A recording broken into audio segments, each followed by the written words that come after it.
Hello, ladies and gentlemen, and welcome to Shores of Sorrows, Chorus of Calamity. I am your production, I guess, halfling? Gnome? I don't know what I'm playing today. I'm just dressed up as a gnome. I'm very nicely. I'm pretty sure you're a halfling. Yes, touche. I need to grow a few more. Where's my stilts? Who left my stilts in the back room? Over Sorry. there. Let me Over go there get in your the supply shelf. closet. Alright, ladies and gentlemen, welcome to Shores of Sorrows, Chorus of Calamity. I am P.A. Canuse, aka RT Studios, your very corrupted, I guess, captain, as well as my fellow crew, not former crew, fellow crew, who are also apparently, hey, Moxie, why do you have a giant thing sticking out of your chest? It's best not to ask questions. Pulls out magazine, puts it in a gun, and Ooh, shiny! Alright. And why do I suddenly feel hungry? Oh, don't worry about that. That's probably We have fine. plenty of... Sarah, we don't have any more donuts in the back room. You don't? No more donuts? Don't look at me like that. It's not like I control the control of donuts. Well, John, go out and order some more donuts, please. Alright, I'll be back. Well, there he goes. Alright, well, while he's off getting donuts, let me introduce the rest of our cast, here on this lovely ship. Also, if you're wondering, we do not have that swirly thing down there on the bottom because that is for a guest cast member who is not apparently here today. But don't worry, they will be here eventually. Who should I pass it off to? Let's pass it off to, you know what? I'm gonna pass it off to my left, your right. Go ahead. oh, I suppose that's me. Hi, I am... Well, I also am a captain, but we won't go into that. I haven't been a captain in a long time. Anyway, I am Moxie, and yeah. You know, pirate times, so, yeah. Yo, Fur Kirby, what's up? Her? Okay, we No, sounds right, found, sounds. we finally found the cookies in the back room. What kind of cookies? Chocolate. Does it matter? Either chocolate chip or oatmeal raisin, but those are both good. I guess we have No, both. I don't like oatmeal. I don't like oatmeal raisin. That tastes worse. If it's chocolate chip, I'll eat those up. If it's an oatmeal cookie, I'll eat it. Fair. Chocolate oatmeal cookie. No. Ew. Fair enough. Ruin the chocolate. Hello, I am your wonderful fur bug. Fur curd. Furbolg? Fur curd. Fur bug. Thank you. Fur curd. Fighter slash clerk slash. I am very hungry. And we've got to figure out why we have these unusual abilities and what we can do with them. Isn't that right? Oh, wondrous storyteller. Oh, it's my turn. Hello, it's me! The funny guy that does the funny things. I'm the DM. I'm literally practically gonna be every NPC character you see here. I'm responsible for the existence of the game. Hello, how are you? Good, good. Yes. Good? Not good, not good. Either way. George, can you please don't push that button. George, please no. Push the other button. Push, like, the blue button, not the red button. Not the red button! I'm pushing the yellow! Not the yellow one! Whoop! And there goes the cannons. The green one! Well, we're gonna have to reload those while we get back from our opening intro. But before we do that, who wants to read the episode recap, or should we read that afterward? Hmm. Try can to read find- that. Calm down, brother. I know. I have a thing for you. What if it didn't have to reload? But who wants to do? Are we reading the recap before or after? I guess I can read the recap. go Okay. right ahead. I'll read Go the ahead. recap. Let me read the recap. Here's the Bounce, script. bounce. Oh, thank you. Why is it upside down? It was printed upside down. There we go. After a long time, our heroes got back together for a party, but not all seemed right. Some people were missing, and that's when the burglars showed up. The bugler. Bugler. Everything went terribly wrong. Oh, so wrong. Oh, what happened to them? What happened to them? Let us find out this time on Shores. Here's what's the that? back. Thank you. And we'll be right back after the opening intro, folks. Stay tuned. Also, for our viewers, if you are squeamish, squirmish, or do not like blood and gore, please turn your attention to the warning on screen. Thank you.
Hello, ladies and gentlemen. Welcome back to Shores of Sorrows, Chorus of Calamity. Yeah, I'll hand the mic off to our lovely GM. Oh, it's my mic now. Okay. Hello, welcome back. Okay, where Who we else? left? Who's like would it be? Hmm. I mean, it literally has your name on the sticker on the little battery pack. Hmm. I don't know this man. This man with an actual name. I'm just the DM. I'm just an amorphous nothingness. Here, I'll just scratch it out. DM. There you go. Anyway. What was that noise? Anyways. Yeah, okay, where we left off, you guys ran into a teleport in the sub for some reason, and you escaped to an island, but you've been blacked out for God knows how long. Or may not even God knows anymore, because everything's kind of been flipped on its head since what's happened. But either way, we already had your moment, like last time, of you guys waking up and seeing the weird features on your body. One player we're just gonna act like isn't there until later. Just wong. Hooray for plot holes. Cass can just fall right into them. Don't you hate it when your players just fall into a random plot hole? What do you mean a plot? Alright. Well, Well, at least it isn't a plot cave. Fair. yes. But At any rate, that guy's looking at her going, okay. Where is Bastion? you look around and you're you're on like the beach of this island. You're not really familiar with this island at all. And I can't find Bastion. There's no hint of Bastion being around. Or anyone, for that matter. You know multiple people ran through the portal. It wasn't just yourselves. Well, I mean, do I see the other people that ran through the portal with? Yeah, you see the other party members. You see Okay. Cap. Something's up with Cap. You see Moxie. There's something up with Moxie. She's gonna go over to Moxie.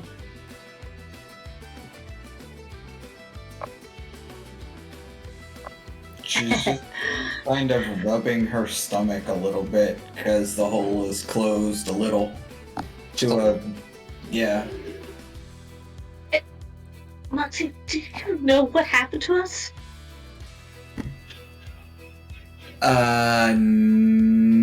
Not the damnedest. She's not even trying to hide her accent right now. She's just like, not the damnedest. Well, I know when you get like that, you, well, I'm looking like this and I'm hungry. Yeah, like you're pretty damn hungry. It felt like it has felt like you haven't eaten in like hours. Like you skipped breakfast. You didn't skip breakfast, but it damn feels like it. Wow, let's see what we can do about that.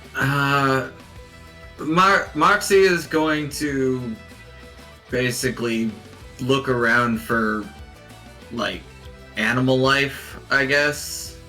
This is definitely like you think this is probably your island. It looks like it, at least from the angle you're having it at from the beach.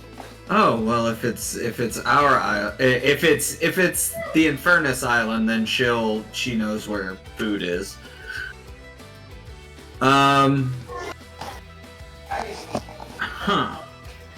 She'll look around and then look at Magdi and say, "Well, lucky us, we landed at home." Yeah.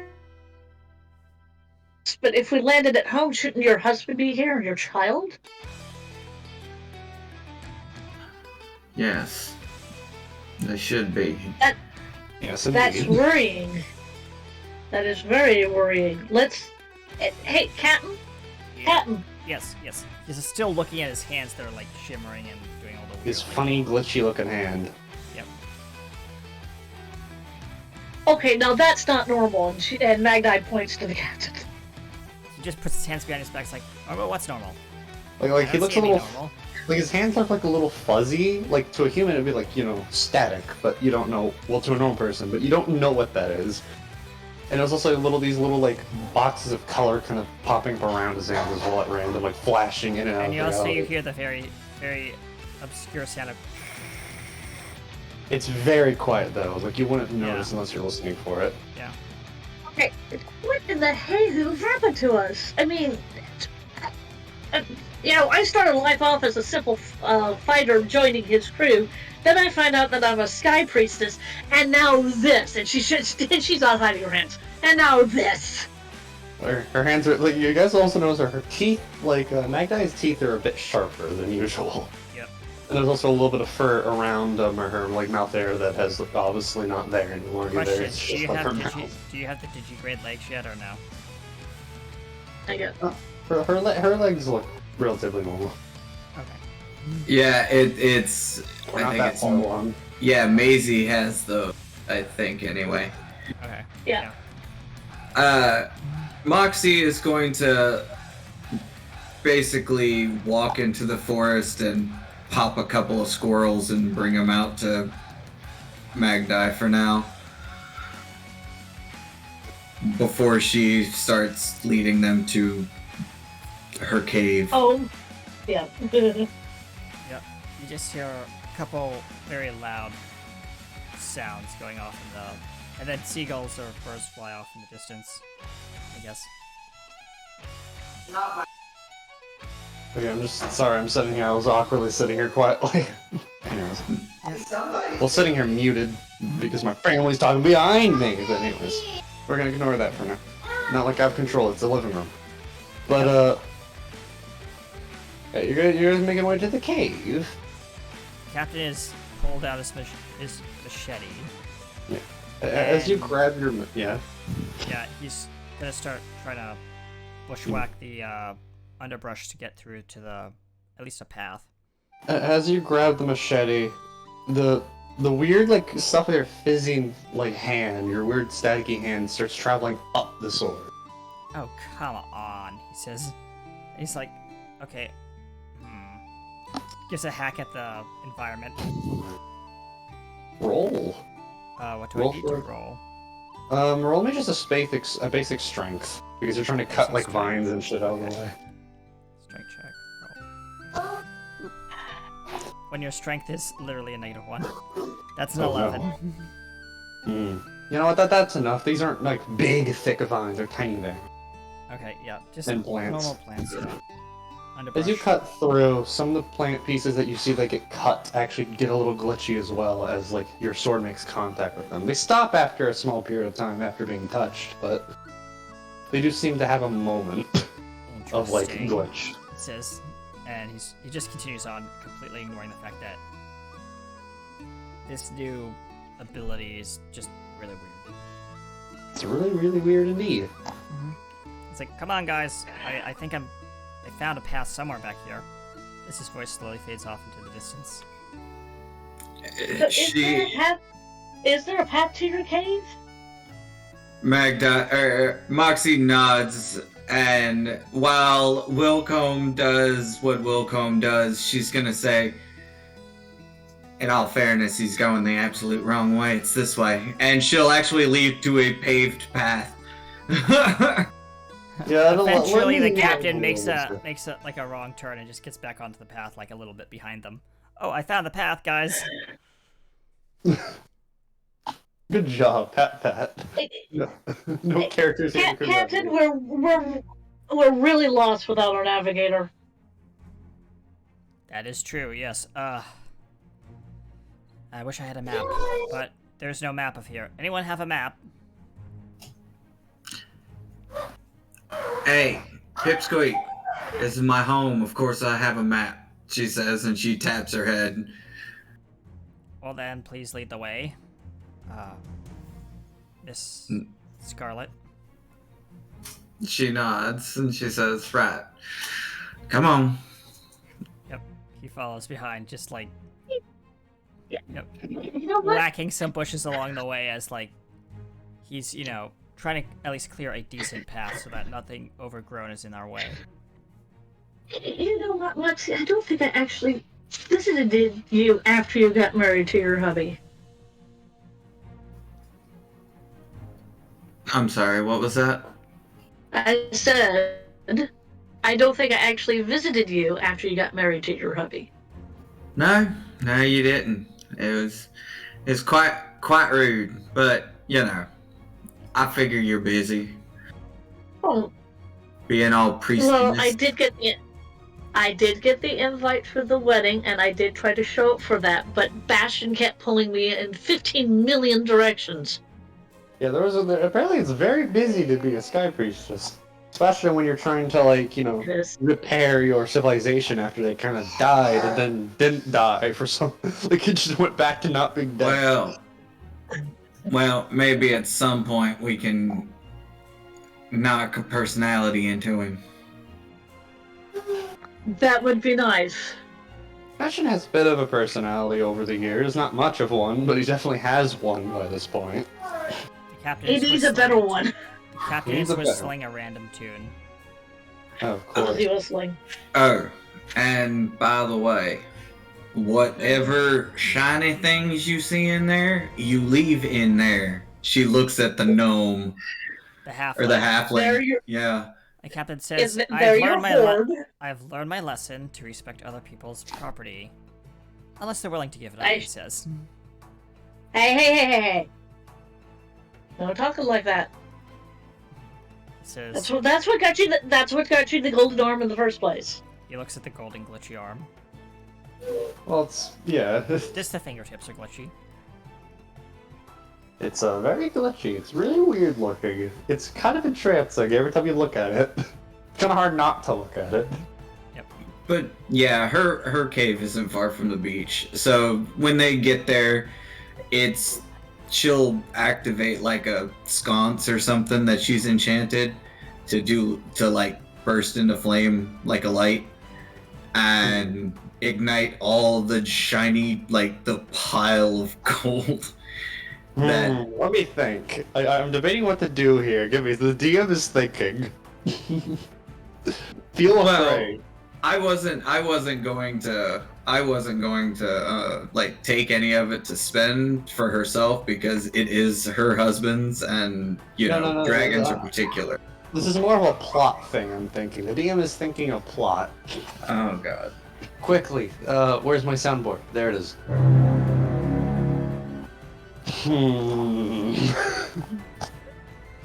Evil DM noises. The shark has gotten out of the water. Yeah. Oh god, it grew legs, run away. Ah! Telegram. Oh god. Anyways. If anyone knows that reference, yes.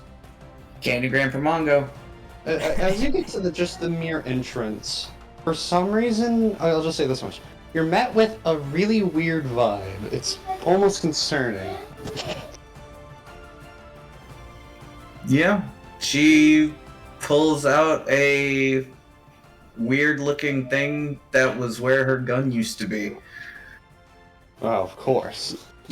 And she will slide back the slide and basically hold it like a special forces person as she walks in. As you walk in, you see something. For one in the middle, you see evidence of a campfire. It seems like it was a little bit ago. It's burnt out completely now. And doesn't have any much of a smell. It was just left there. And also, a severe lack of gold in this room. Captain says, Hey, Mox, what's going on? Someone just made a very big mistake. That's what is going on. Captain says, either you went bankrupt or the debt collector came to retrieve your gold. Yes, exactly. Or someone came through and stole the gold. Well, it wasn't me. Captain says, like holding out his empty pockets. She's gonna go to the fire and basically go into bad guy hunting mode. Oh. Yeah, she'll check if the fire has just been recent, then she's going to check around for footprints. She's going to check around for anything, chewing tobacco, anything. As you look around, you find multiple weird things as you look around. You see slight evidence of footsteps, but on top of some of these footsteps, you notice it's kind of a glint on the floor. You bend down and look at it. No one else knows what this is, but you're holding it. It's a shell casing. Multiple shell casings, actually. No one else knows what that is. No one else knows what a bullet is. The captain reaches down, picks up one of the shell casings, and says, "This is a weird thing for a cannonball to be in. I don't even know what this is." Just tosses it aside over his shoulder.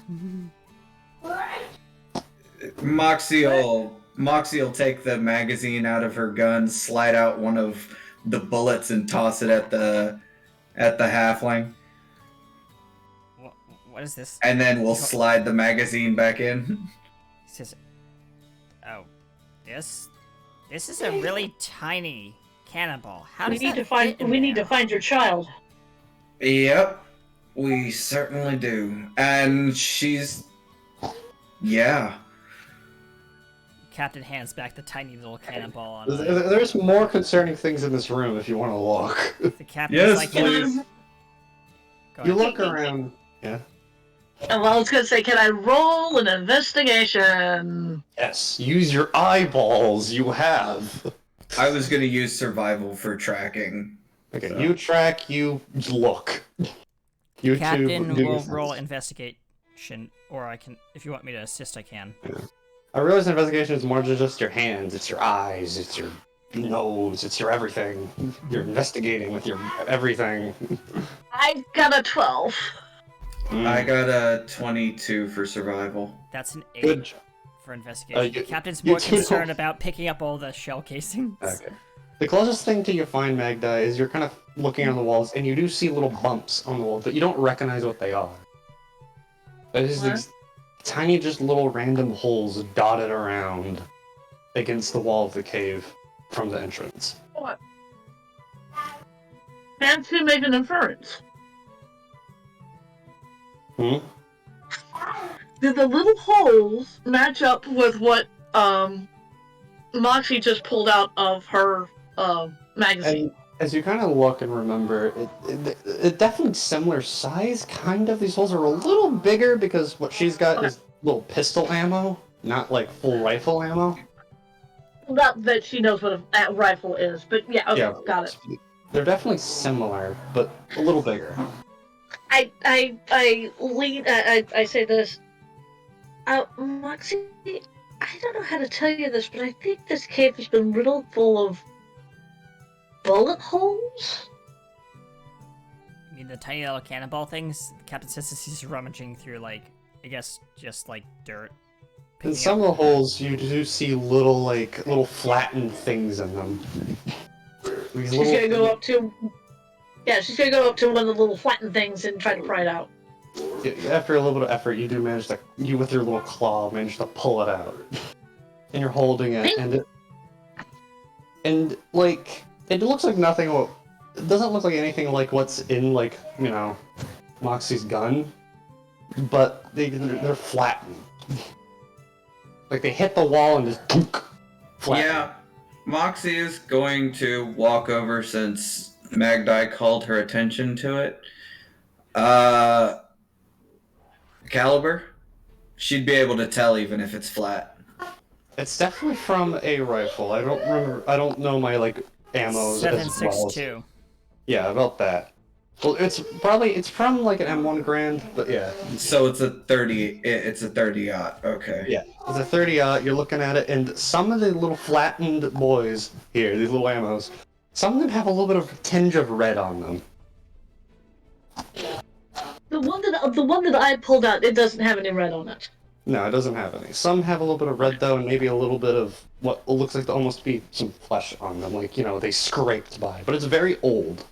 Look, like it's been for at least a day or two. You're not sure. Moxie will pick Moxie. Moxie will pick out one of the ones with blood on it and lick it. Does it taste like dragon blood? Some of it, you're looking at all these bullets, and all of them with like red. One of them may have. You can't really tell. It kind of feels like there's maybe some other blood mixed in there. Like a bullet passed through multiple targets, maybe.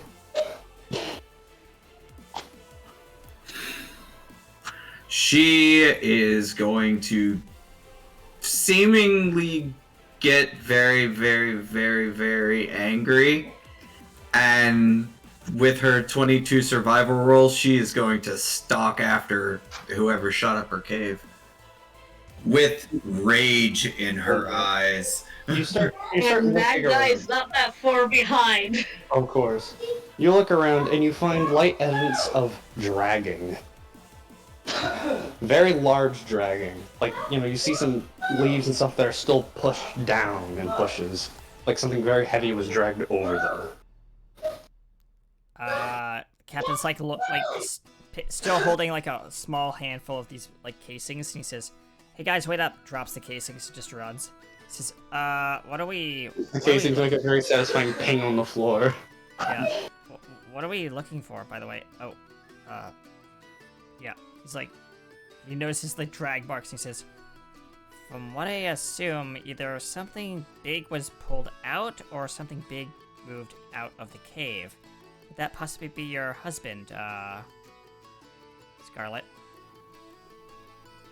Well, considering my husband has 4 legs, there'd be no reason his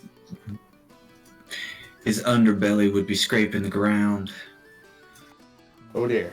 Unless he was knocked out. either... Hopefully no one's hunting him. I mean, dragon scales are... Sorry to put this, Scarlet, but dragon scales, at least from what I've read, are kind of rare, but, I don't think it's a hunter. Judging by these marks, it looks like someone... This was maybe a one-man thing.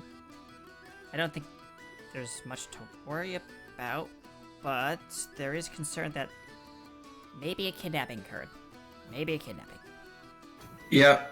She'll look down, realize she's still in her good clothes, and walk back into the cave.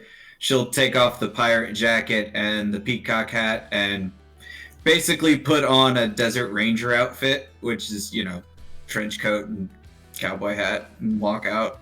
Beautiful. The captain looks over and is like, well, that's not... Whatever, I'm not... You know what? I'm If you're not going about it. do you have a change of clothes for me? Because I am certainly not running around in this damn dress. It says, I think there's something on the sub, but that's like all the way back at the We're shore. not on. You teleported a good distance away from the sub. She looks Magdi up and down and says, well, let's hope they didn't clean everything out. And she's going to go get her husband's armor, like medium armor, and we'll take it to Magdi. And the human-sized not like, I figure he's probably about her size when humanoid. Good enough. She proceeds to put it on and goes, "Did you make this? This is very well made." No. One of the craftsmen on one of the neighboring isles made it. Oh. Well, I must commend them. As I said, it's very well made. She does the. I'm going to try this out. The captain looks over and says, it is very shiny. At least I'll go clink, clink, clink down the hallway. It's better than nothing. Right. And she'll, like I said, now she'll start marching off. Nice. Now that she's prepared. You start marching down and following. It kind of goes all around the place, but eventually you are led to the beach. On a completely different side to where you showed up. Alright. And as you get down, you see something on the ground glimmering. Captain As you get down, spots it. you see a very familiar, yet very dented, bucket with eye holes cut in. Britman! It's very much dented, and there seems to be multiple bolt holes riddling it. Captain runs over, picks it up, turns it over and says, Britland, It's an empty bucket on the floor, well, covered in sand. It looks like it has been abandoned by this point. Britland's here, he says as he looks to the team. He says, but why would he remove his bucket? Judging by its Why would dent, he even... Why would he even leave his bucket? He never leaves his bucket. No. Something's definitely wrong, he says as he puts the bucket under his shoulder and says, we need to find How long Britland. have we been gone? She'll start spinning around trying to look for another way to pick up a trail. Bone shards, blue fire melted glass, anything. like you're looking around, kind of desperately by this point, and you think, roll me an investigation or a perception, one of the two. Use your eyes or use your everything. Can I roll survival? Sure. 15 I'm gonna roll. perception. Yeah, I'm gonna roll this. Yeah, I'm gonna roll this perception. Give 21. me a second. Survival. Okay. Oh, Well, Cap, not that button. you Not look that around. button either. You very much quickly find a little bit of teared cloth. You look, and it seems to be a piece of maybe Britland's suit. I had an 18. He pulls off the tattered, like, part of that tuxedo that Britland wore. And he holds up, he says, "This is definitely part of Britland's tux, but looks like," kind of holds up to the light, stretches it. "It's definitely like he was either in a fight or some kind of struggle. Can I roll an investigation to see if there's any blood marks or anything on it?" Sure. Britland wouldn't bleed, but this would give you some hint. Yeah, I was gonna say. That's an 8 in investigation, so I don't... No, that's nothing. It's too much sand on it. He dusts off some of the sand, he's like, "I can't tell if there's blood on it." He's holding up to, like, the sun. He's like, "It's either, like, the ink, paint, or the thread. I can't tell." Meanwhile, Magda, you rolled very high, for what I remember. Yeah. Yes, I rolled an 18. Mhm. Yeah, go ahead. You look around, and you're all kind of in fight or flight mode all of a sudden. She's in fight or flight mode for the child. Yeah, you're in fight or flight for the child, and everything is just kind of, you're looking for some evidence. Your friends are missing, the child is missing, the hubs is missing, everyone's missing at the moment. You don't know where anyone is. Mm. You're desperately like, looking around for some sort of evidence of anyone, for that matter. Anyone could help right now, like anyone friendly. Mm-hmm. Yeah. And you're looking, and you see, you definitely see something against one of the trees over there, pinned into the tree. He goes over to the tree. You walk over and you see a glimmer. You get closer. This seems to be Britland's sword, stabbed right into the tree, pinning down what seems to be mostly skeletal remains of this weird guy wearing a mask.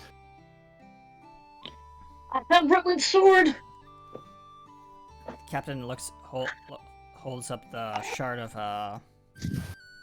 what is it, his tattered suit and says, "I found part of his suit." Oh, come over here, I found his sword.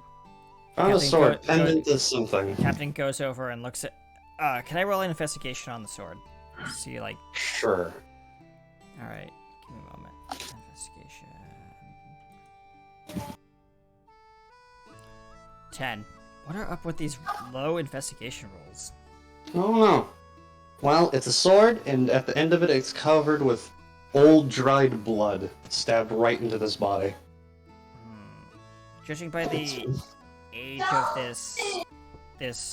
these remains and possibly how dry this blood is as he flakes it off his fingers, it looks like Britland was in a fight. And this was his assailant, maybe combatant, I don't know, but looks like Britland won, but why would he leave his sword here even though the fight's over? Like, you see, like, on the ground, there seems to be, like this person had, like, this weird set of bags on them, and a little bit of his ammo was sticking out of one of the bags. It had this rifle on the ground. The captain Yeah. looks over at the very strange-looking metallic object, and he picks up and says, "I don't know what this is." He's like looking straight down the barrel. Yeah, that's probably not wise. Moxie will walk up and snatch it from him. He says, "It looks like a very large flintlock. I mean, it doesn't look loaded." As he was still looking down the barrel. Yeah, she's gonna take it from him, and she's gonna clear the chamber, look down the thing, see if it's clean. With a good old ping, you see the freaking loaded, like, bullet, like, just pop out the top after you, like, unload it. Just... Yeah, she does that thing in action movies where the person with no clue about the gun has their gun taken by the person that knows, and they just like, yeah, it's too dangerous for you. Click, click, and just like. Yeah. The captain doesn't know anything about guns except basic flintlocks, which are basically just put a bullet in, pull the trigger, and go. Yeah. Like, this is to you, Cap, and Magni, this is a really weird weapon. Why would a flintlock have such a long barrel? I mean, it doesn't need a long barrel. It's even more weird that yeah? What does the weapon look like? If you know what M1 Grand looks like, you know what it looks like, but your character doesn't know. It kind of looks like a long musket. The closest thing you could compare it to is a musket, because muskets are long. You said M1 Grand, right? Yes, M1 Yeah. Garand. Semi-automatic World War I rifle. Mm-hmm. Thank you. And that was. I need to see a picture of it to know what I'm looking at. Sorry. You're good. No, that's fair. Give me a second. Mm-hmm. This one has a little special thing where it seems like it has a bayonet fixed to it. Now that's more recognizable to a degree. Why is there a dagger taped to Well, the... no, like bayonets are things for actual like muskets. This is a very weird. yeah, it looks like yeah. just a normal knife attached to it, though. Yeah. Doesn't What? look like a normal. I don't yeah. understand why there's a knife Okay. attached to this very large... He's still looking at it in Mox's hand. He's like, the knife part doesn't look like it's necessary, but, I mean... You seem to know how to use it, so I guess that's yours. Judging by the a little tiny flaky amounts of red on the end of the bayonet, it was definitely used. Yeah, she's gonna do the same thing she did in the house or in the cave and see if it's dragon's blood, because she knows how that tastes. Because she's a sorceress. When you taste it, you actually taste a little bit of human and a little bit of maybe a tiny amount of dragon, but once again, like that bullet, it's kind of mixed, but a little more human than dragon. You can aftertaste of dragon. Yeah. Like a lot What is more it? human blood. Like this person went to town on someone. What is it, Moxie? Well, I believe. How many humans were on that little ship of yours? Who are you asking? Welcome. Captain says, I mean, there was, myself, there was the 3 skeletons back in the day, they went off and retired, so I kind of brought in, like, 5 of the, like, local, like, merchants and some of the crew. They were, he's trying to, can I roll a, history check to see if I remember? Yes. We're a history check of how many people. Like, also, you gotta remember there was also, like, fleeing civilians in there, too. Yeah. There were, that was an 18 for history. Yeah, you remember pretty much your entire crew. You've seen some of your crew die on that There was place when you were Timothy, escaping. there was Walter, there was Edward, there was Alex, there was Susan, Charlie, Victor, Nancy, Matt. Right. Okay. So there were a lot of them, is what I'm getting. I mean, 2/3 of them were human, but like, there was an elf, there was a tabaxi. I don't know why he was on our crew, but he was great. He was great at doing the sales. He climbed the mast like it was. And the captain's just rambling on about his crew. About the moment he stopped naming humans, she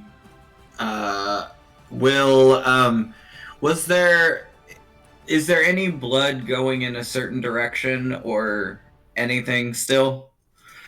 I can roll a survival. Yeah, you can roll survival, maybe you can smell any, like, dried blood around the place. Nope. She's got an 8. You try, but it's dried blood. Like, how you're gonna smell any if you're not smelling well enough? Yeah. Can a captain roll investigation or Sure. survival to see if he can like do like tracks or anything? You can roll one of those, yeah.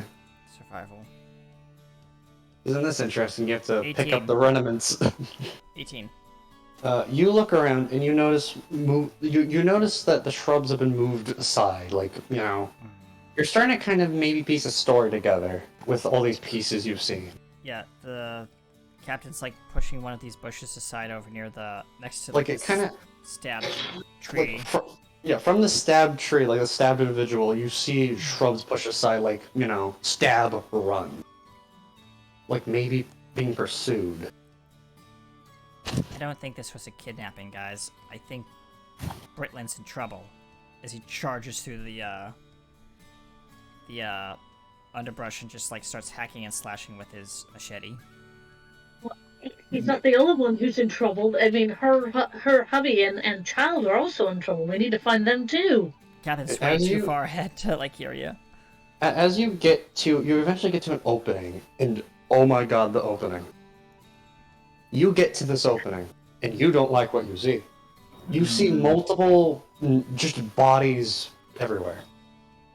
Multiple with those gas masks, and multiple without. Captain, you just hear like a loud like shriek from the off in the distance, and it's the captain's tiny little voice at the top of his lungs screaming. I look at Moxie and go, I think we need to go see what he is shrieking about, don't you?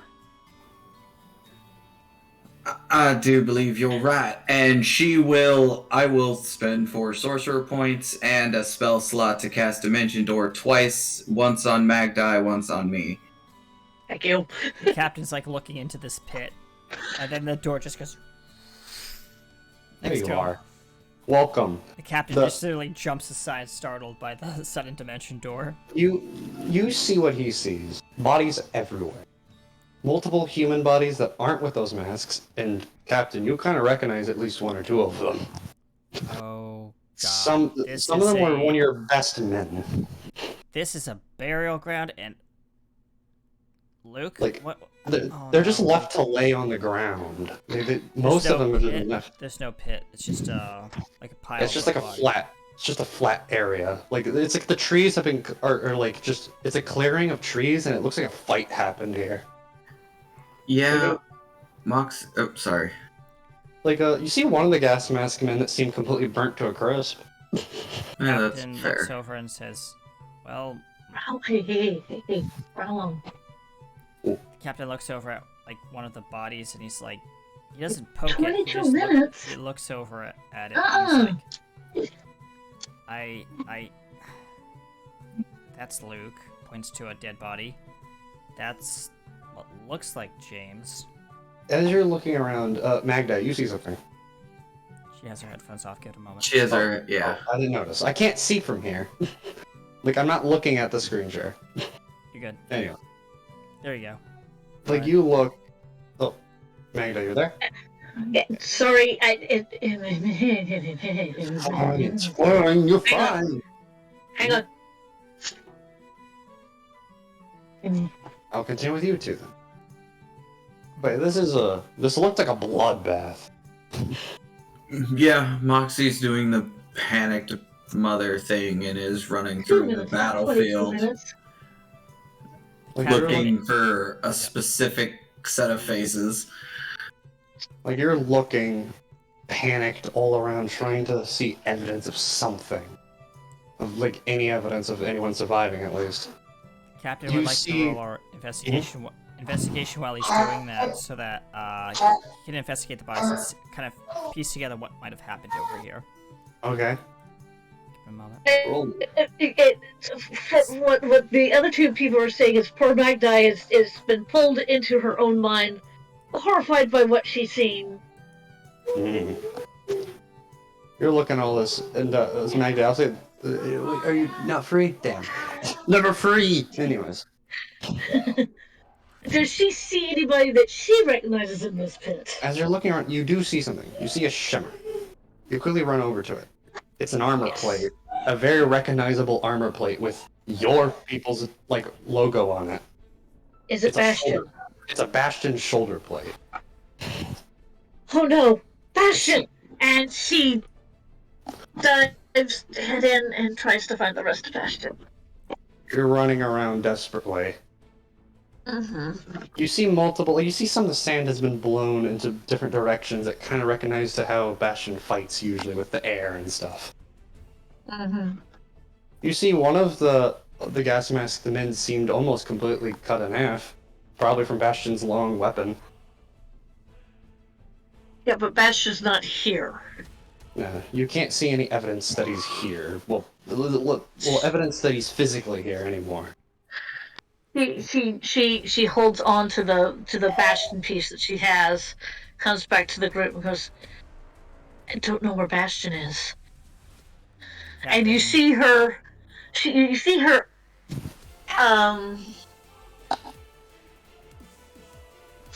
what? Interruption, he's gonna use the microwave. Okay. You see her visibly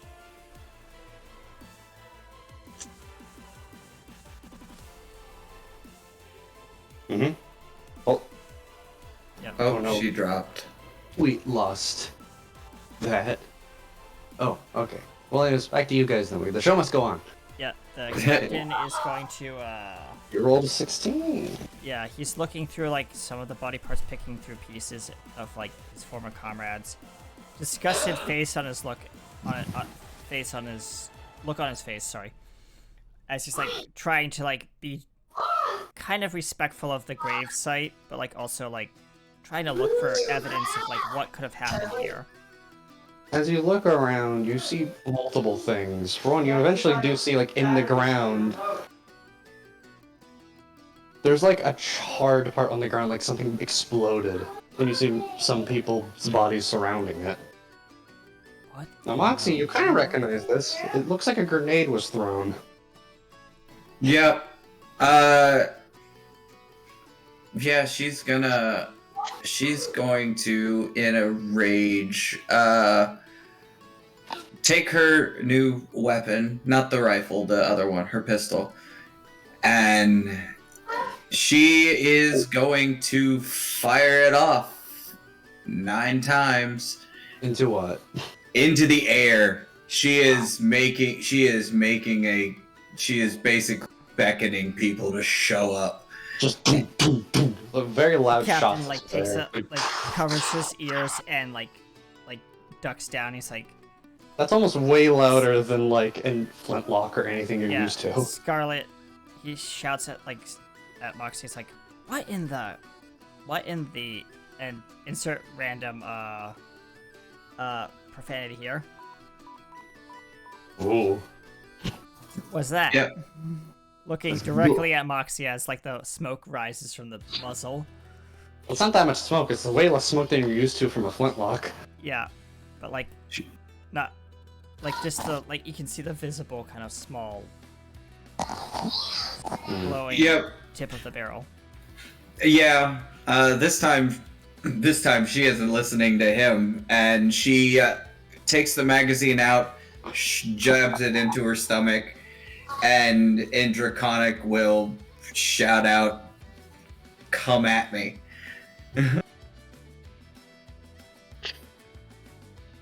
Give me a sec. My brother's very loudly listening to his tablet directly behind me. Hope I don't get in trouble for that. Sorry, guys, and I'm gonna have to restart my damn camera. It's okay. No! The thing is I don't know how to restart my damn camera. Refresh the page. Refresh the page.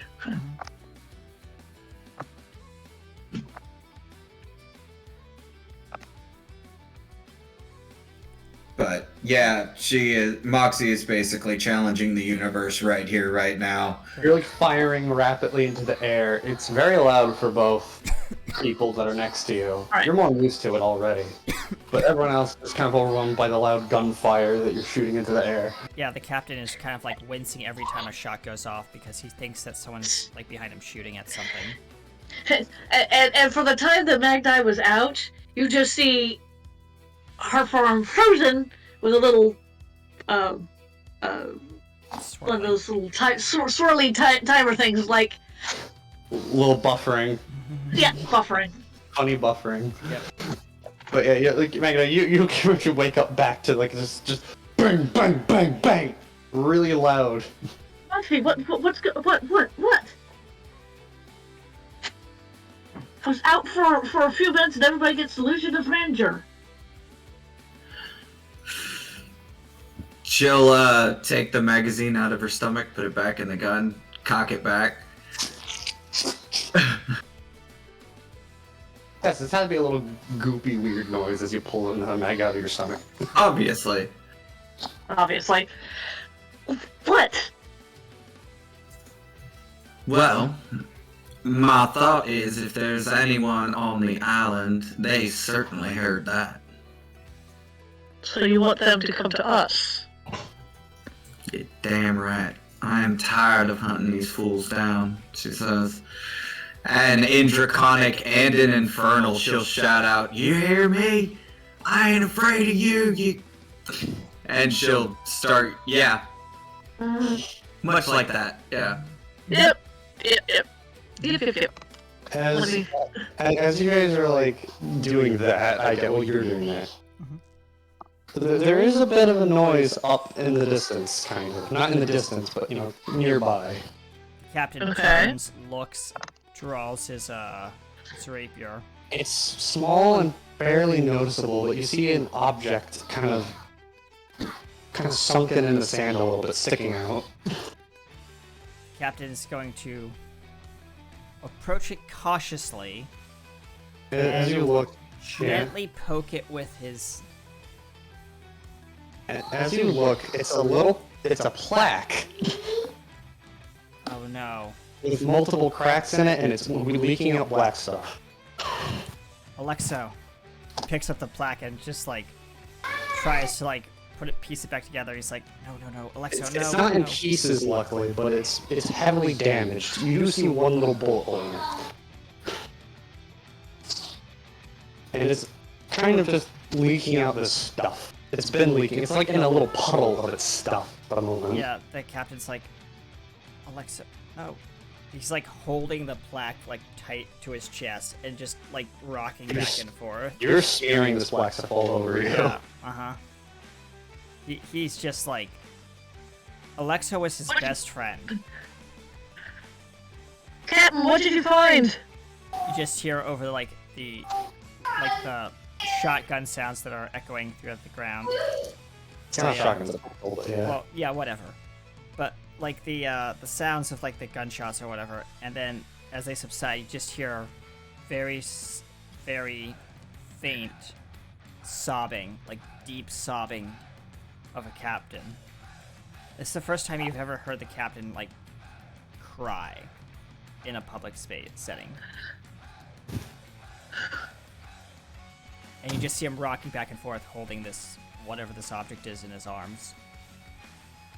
All you know is there's a lot of black stuff. Yeah, he's coming out of covered in a lot of like black sludge. It seems to be pooling around him. He's not saying a word. He's just like crying, like heavy Moxie, breathing, crying. Moxie, we need to find your husband and your child now. She nods and she will head. You said some of the bushes look like they were like ran through. Well, that was back there. There may be Okay. more. Yeah, she's gonna look for more. And Magdi will help, so you get this with advantage. Yeah. Woot. The captain is currently kind of paralyzed right now, out of like shock and panic. Yeah, he Yeah. just lost his best friend. Magda just lost her bodyguard, and her main concern is a child, but she will always protect. If that child is gone, she will be inconsolable, as well as her mother. Yeah. And you said I had advantage. Because I am helping Moxie look. Yeah. You both look. You use your eye. Yeah, we're both looking. Yeah. Yeah, we're both looking. Something? 17. Yeah. You look around and you see more like you've seen like the shrubs and stuff have also been moved here. Like, you know, a lot of movement too. It's like a bunch of people ran this way. That would make sense, judging by what's going on here or what happened here. Makes sense. People would have sprinted for it. Okay. Does Magdi have all of her weapons?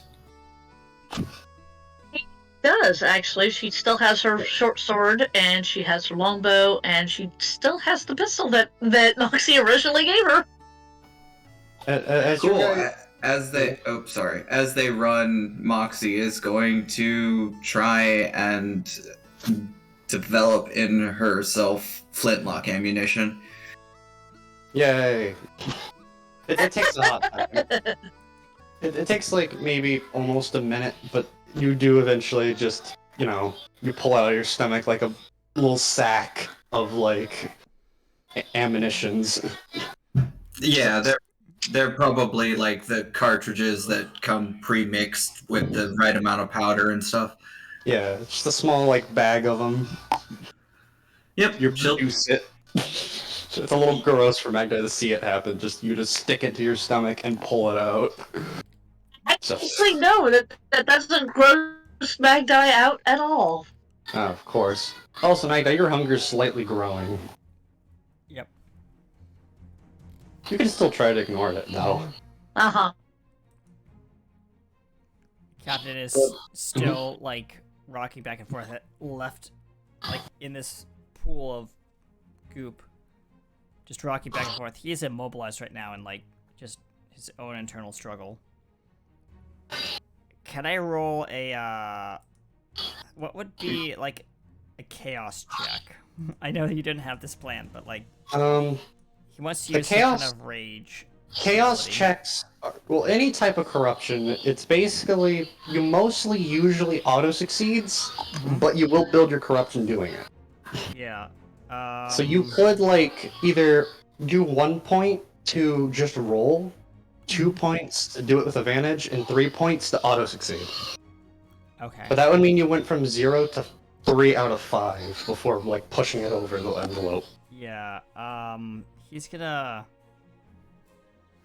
Like, your glitchy stuff does interact with the sludge a little bit. Yeah. He's gonna roll an Arcana check, and I'm gonna use 1 point of chaos. Okay. Use 1 point of chaos to Well, give you a good bit thing, of an advantage. because I rolled a nat 1, so Yeah. You can use that doesn't count. That's Yeah, a part of your that corruption ability. doesn't count, so I'm rolling again. Yeah. Okay. How many corruption points have you used now? I have 16. Yeah, 2. So I have 16. That's my last Good roll. job. Okay. You are holding on to this plaque desperately, and you feel something in the back of your head, or just something presence with you, kind of push you to do something. As your hand grips onto the plaque, all of a sudden glitch starts to wrap around this form, as you see the blacks slowly subside. And the cracks very slowly kind of seal. They're not gone, but they're not as open as they were before. Yeah, he's just like groaning and like agony and pain, because this is probably hurting him more than it is hurting. And the corruption on your arm, hands slightly creep up a little bit. Yeah. As you He- like. He's like groaning. He's like, come on, Alexo, come on, please. Once you're done, the cracks are hard to, almost impossible to see by this point. They're still there, but they're not as visible. It's like scar tissue at this point. Yeah. And just as added flair, there's crackling like this like glitchiness across his eyes now. Whenever he gets angry. Oh, of course. Great. Yeah. So like instead of just eyes, it's just like this like Yeah. chaos kind of like digital glitchiness across his like eyes, and it does have like that flare effect off the edges. As you do that, eventually you do feel like the plaque rattle a little bit. Alexo? Please, Alexo. He's like holding the plaque up to his ear. You all of a sudden, a little Alexo pops out. Very weak and very fizzy looking. Like he's very, like, not there fully. But he's like, huh? What? Cap? Hang That in was there, that buddy. you? Hang in there, buddy. We got you. I thought I wasn't gonna see you again. Oh my god. Oh, my head's so fuzzy. Ugh. You also see at the very tiny, his very tiny hand, on one of his fingers, there's a little bit of a, like, static glitch effect on it. You may have corrupted him a little bit. Yeah. Oop. The captain's like, what happened, Alexo? If you can recall. I don't fully remember. Just these guys, guns were at the cave, and then they busted in. Nets, guns, flamethrower, so much. He's just like, Flame. Oh, okay. He says, they had a lot of things on them. he says, okay, well, you need to calm down, and you're gonna stay with me. He tucks it like into his satchel and just runs in the direction that he thinks the party went, based on the underbrush. Yeah, you run through it. Yep. You His run eyes are behind flaring everyone. like that kind of like Yeah. evil pixel. Funny little pixels. Yeah, he is mad right now. It's like, where's the others? The captain's like, as you're bouncing up and down in like his satchel, and he's like, "We don't have much time. It's like out of breath, and he's like, "We need to find the others." Okay, he just says, like, very tiredly. Is this what cold feels like? Anyway, you guys run behind the other two. You two are walking down this, like, there's a hill. You're walking down a hill by this point, back to the beach. Like, this constantly is leading back from the beach to the forest, to the forest to the beach. Mm-hmm. Like, it's almost like a zigzag, like they were trying to avoid something. Yeah. It makes sense to Moxie, at least. Mm-hmm. And to Magdad that they would do a zigzag pattern. Yep. And you notice that the captain has a very large plaque in his satchel.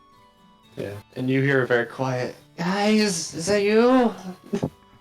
Coming from Alexa? the plaque. You see a very tiny Alexa! Alexo just slouched over the bag, looking very tired. Hi. Alexa, what happened? I took a bullet to help. Ow. Let's say Captain I like kinda reaches back threw and my pats plaque. Alexo on his head. He says, "You need to rest." I try to help save the kid, and I kind of She turns. Oh, my God. Moxie stops and turns, and stomps her way back towards Wilcombe. Captain. Where is she? I don't know. I was trying to help. Those weird guys with those masks had nets. They were dragging away the big guy. They were trying to. One of them had the kid, and I threw myself out of the plaque to hit him in the head, and then I got shot.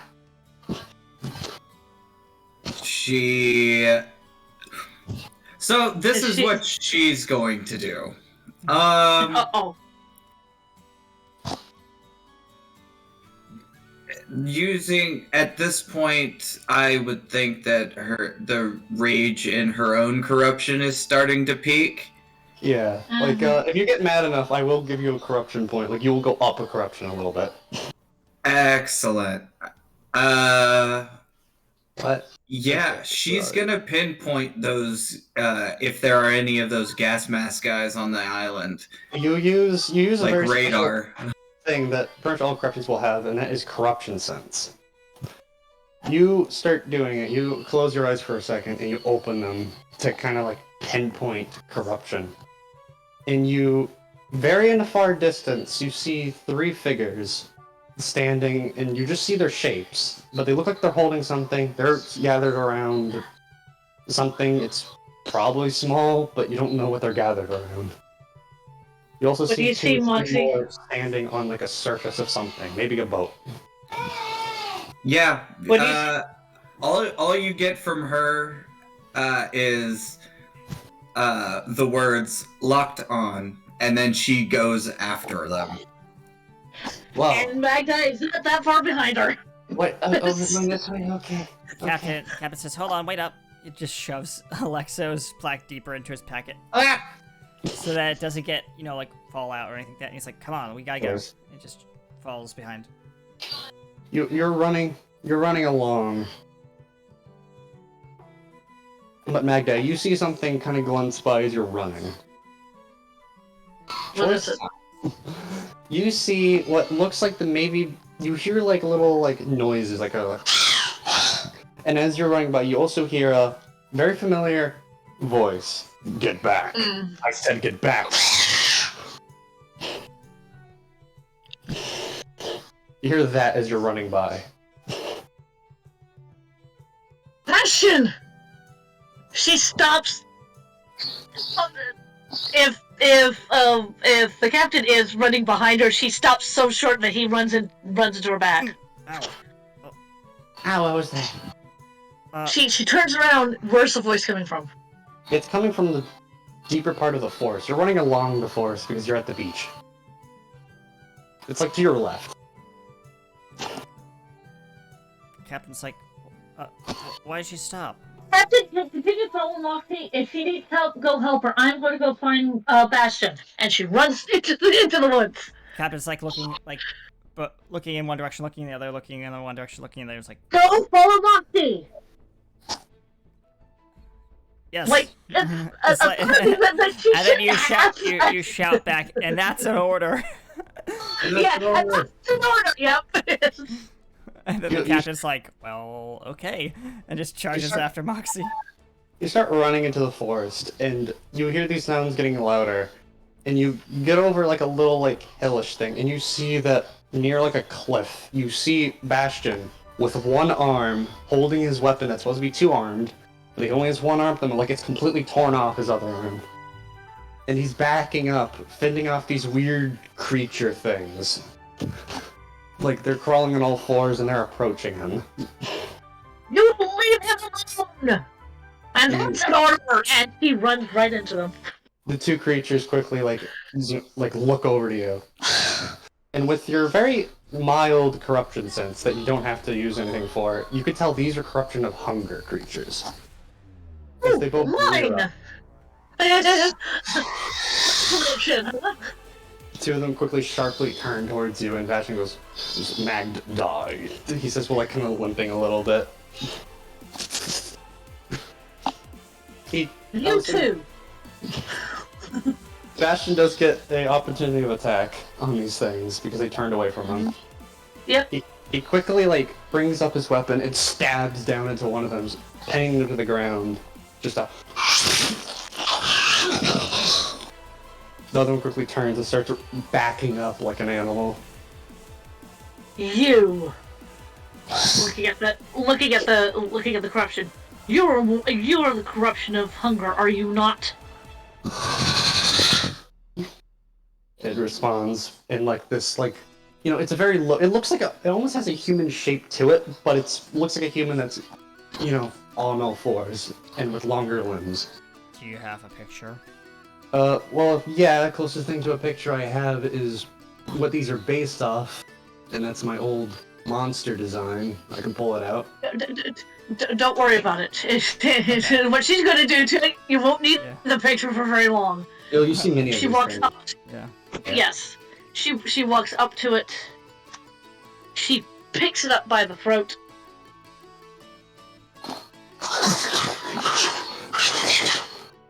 The thing starts trying to claw at you. Oh no, you don't. What are you gonna do to it? You're near a cliff. You also are very hungry. You can do whatever you want to it. Yeah, she's debating on whether or not she should eat it or drop it off the cliff. Or at And least for get a land with that, it. Yeah. and for that, I am going to. Hee hee hee hoo hoo. Let me go to that. Let me go to roll. She eats it. You're gonna. How much of it are you gonna eat? How big is it? It's probably a little taller than a human. It's rather skinny though. It doesn't got much meat on it. Red cap it, who cares? Just shove the whole thing in and swallow. Disgusting. And that's exactly what she does. Okay then. Well, your corruption grows because you ate more of it than just biting it. You get 2 corruption points. Your level goes up to 2. Alright? She And looks back Bastion at looks that. slightly horrified. He looks a little scared by his little stance towards you. She looks at Bastion. Are you alright? Oh. Mostly. All right. You hear like some of his gears kind of lock a little bit for a second, like they're kind of struggling to move. What happened to you? I got taken to a place and I've got a corruption. It's called corruption of hunger, and I think I just increased it. We need to get to Moxie. Can you walk? You see that as he tries to walk, he's using his polearm weapon as like a cane at the moment. I'm lacking a limb. She pulls out the thing that she had with her. Is that his limb? It's just his shoulder plate. You could see where the shoulder plate is supposed to go. It's at the nub. Well, it's just at the nothing. It was missing a shoulder plate. I found your shoulder plate. Thank you. Sorry I couldn't find the rest of the arm. We need to find Moxie. We need to alarm her. She's already been alarmed. She's looking for her husband and her child. We need to find that child now.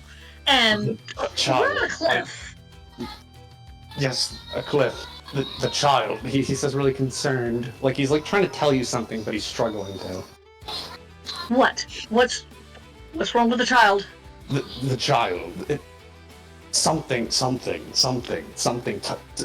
Weird flashing colors. It appeared. Took. It took the child?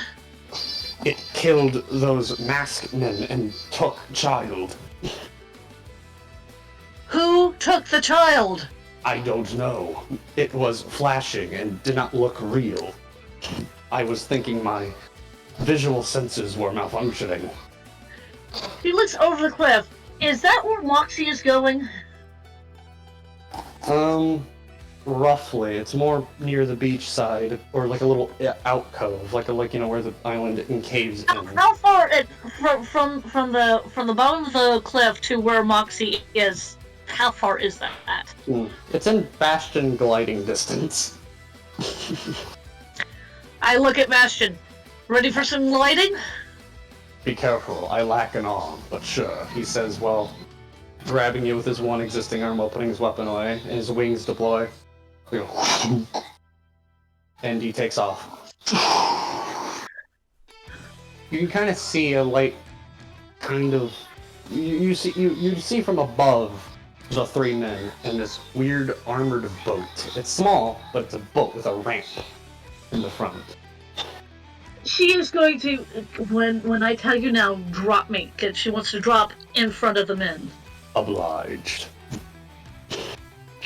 Yeah, Moxie is just doing the heroin walk, just straight up the beach, like not even hiding. She's got her gun out. She is moving with John Wick-like purpose. The three men are just standing there, and you can kind of lightly hear them like, "So, comrade, what is this island for?" "Unsure. All I know is this will be a good outpost."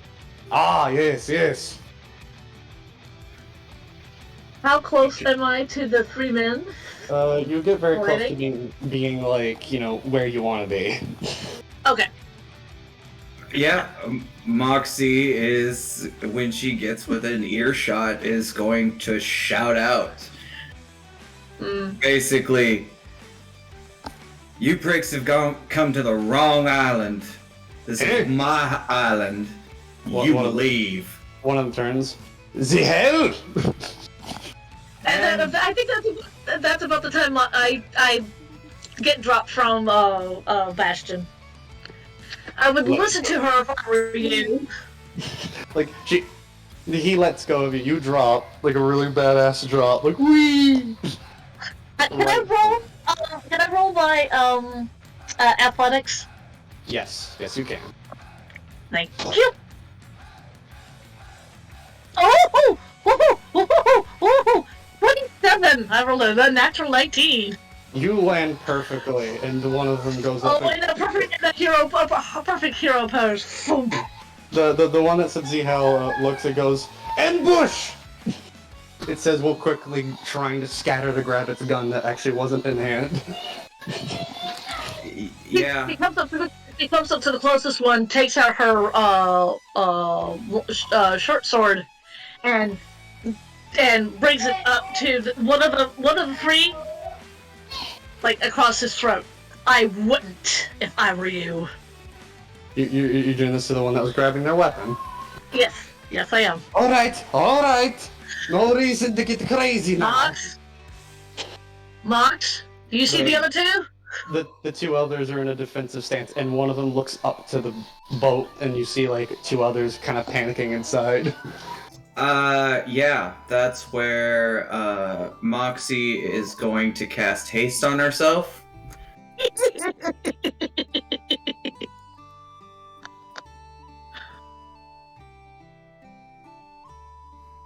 Oh boy.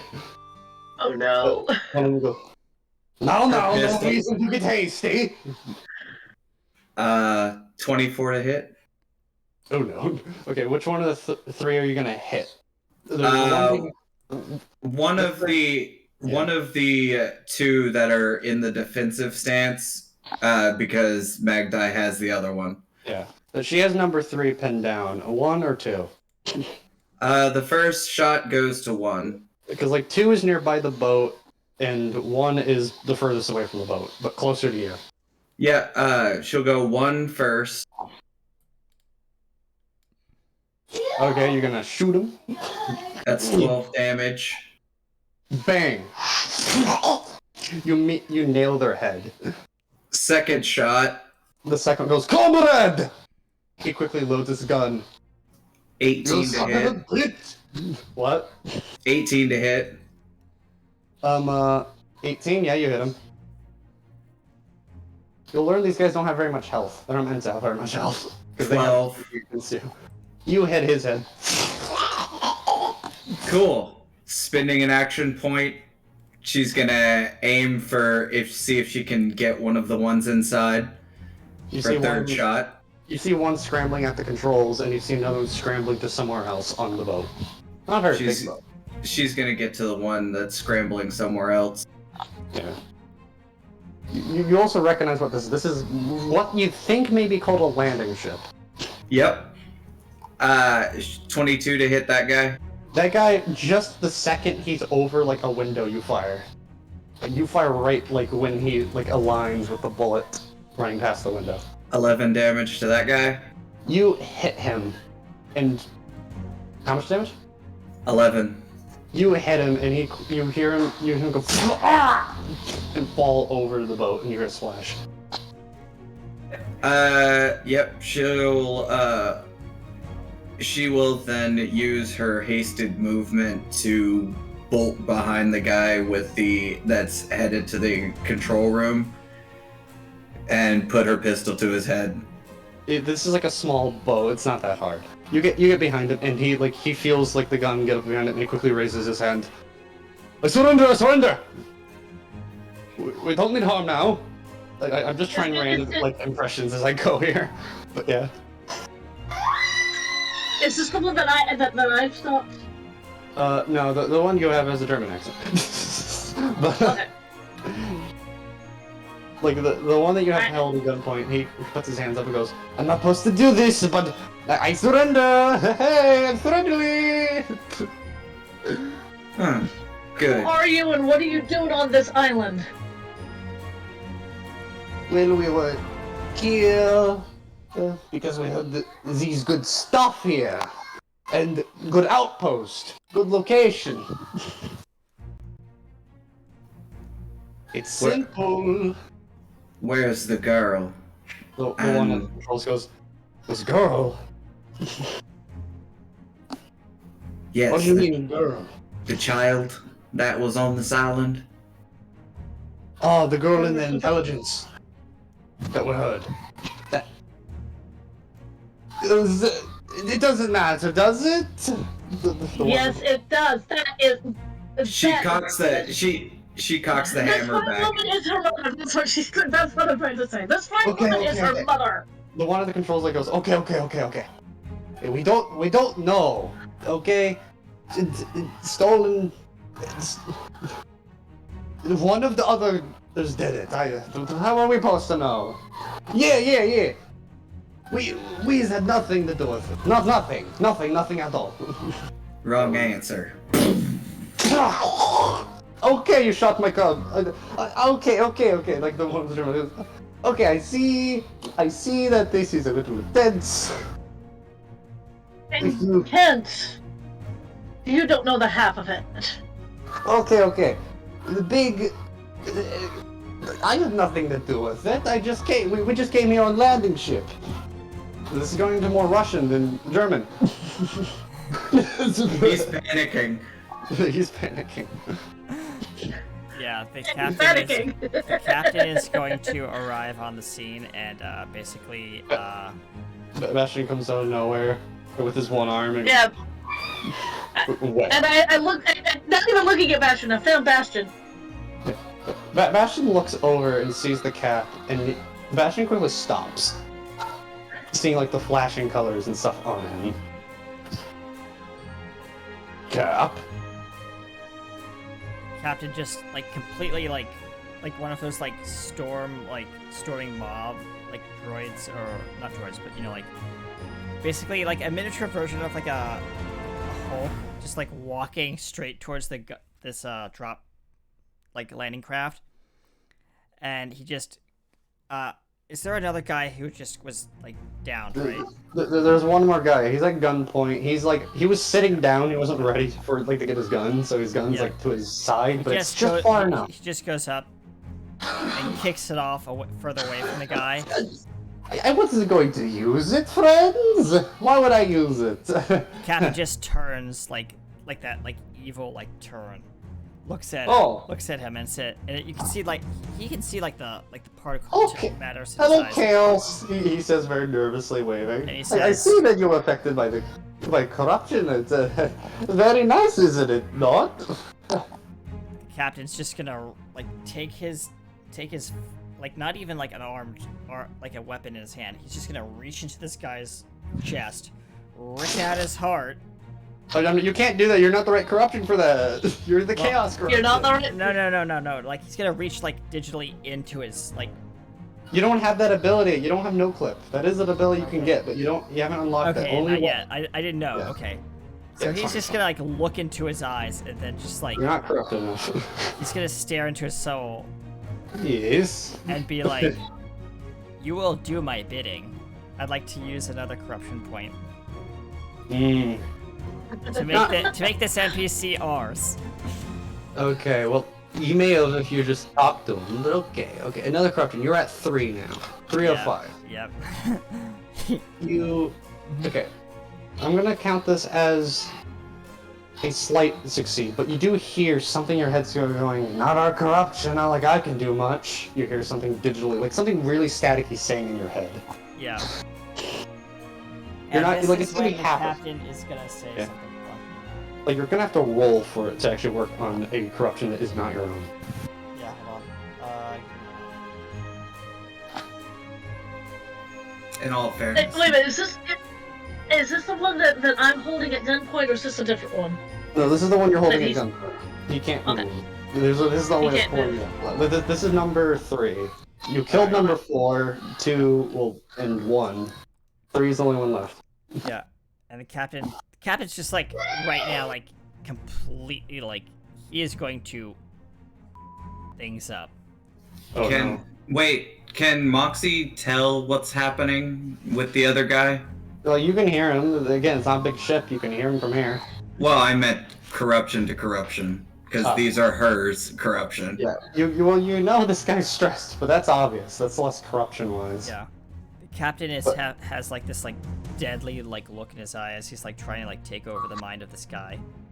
It's he's gonna get a firebolt. Oh, you're gonna kill this guy? No, she's gonna knock the captain away. Captain is gonna look into his before that happens, the captain's gonna look into this creature's soul, say, You are going to tell us where the child is. Failure to cooperate will result in your immediate extermination. That's more robotic than the chaos corruption. yeah, I can't get the right sound effect, so yeah, I fine, tried. it's fine. Yeah, pat. I pat you rapidly. Pat. Anyways. Yeah. But he's trying not to look at you mostly. Anyways, it doesn't also feel like you're really getting through that gas mask of his. Yeah, and then the captain is gonna start reaching for that gas mask. No. Before he gets blown away by this blast. Yeah, nat 20 to hit him. Oh. The captain goes flying backward into a nearby bulkhead and crumples. Oh, thank you, comrade.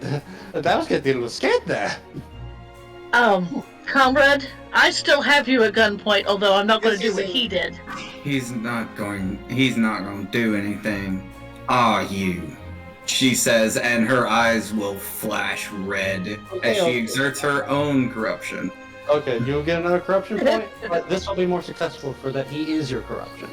I can't tell if that means he would resist it better, or we're still working through the rules. But, yeah. Well, you got 2 out of 5. Yeah. It was okay. I was going to join anyways. It's fine. he like starts waving them. Like, yeah. Oh Off my in the gosh. off in the corner, you just hear like more staticky crackling, like a very badly tuned radio.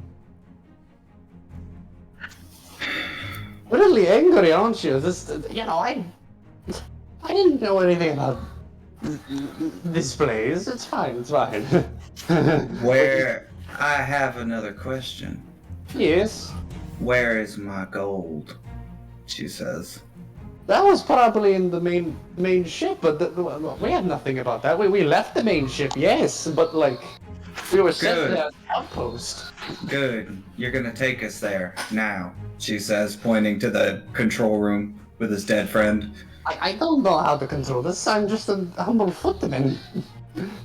Learn quickly. He kind of like awkwardly shoves aside his. I look over at Moxie and goes, Bastion knows something about what happened to your child. Correct. Good. Well, Bastion, she'll walk over to Bastion. and tell her nicely she's not in a good mood. Well, I And, don't know. and she's leading this guy down to the thing so he can learn how to control the ship. The gas-masked men are not the one that took your child. Then who was it? Something else. It looked, at least with all the weird colors and blipping out of reality, it looked similar to Cap. Not in size. It was much bigger. Check your DMs. She'll pat Bastion on the shoulder and will heal up using mending what she can. She can't like rebuild his arm or anything, but she can patch up the holes. The dents will pop out and Good job. Repair. You gotta remember there's the robot corruption. Anyway. Yeah, but that person's not here! Yeah, I'm talking to the captain more than you guys. But anyways. Yep. but yeah, she has the mending spell, so it's mundane, but Oh, it'll work. right. You heal him. He goes, thank you. This does not help with my arm, but yeah. He looks at his missing arm. That's too big of a wound for you to heal. Yeah, I mean, she could have, if we had the arm, she could have put it back, but we don't have the arm, so she can't, because Yeah. it's like a foot at a time that she... But he goes, something. It killed some of those masked men and said something to your child and took them by the hand. And the next thing I knew, gone. Oh, that sounds like one of the chaos corruptions, the guy says.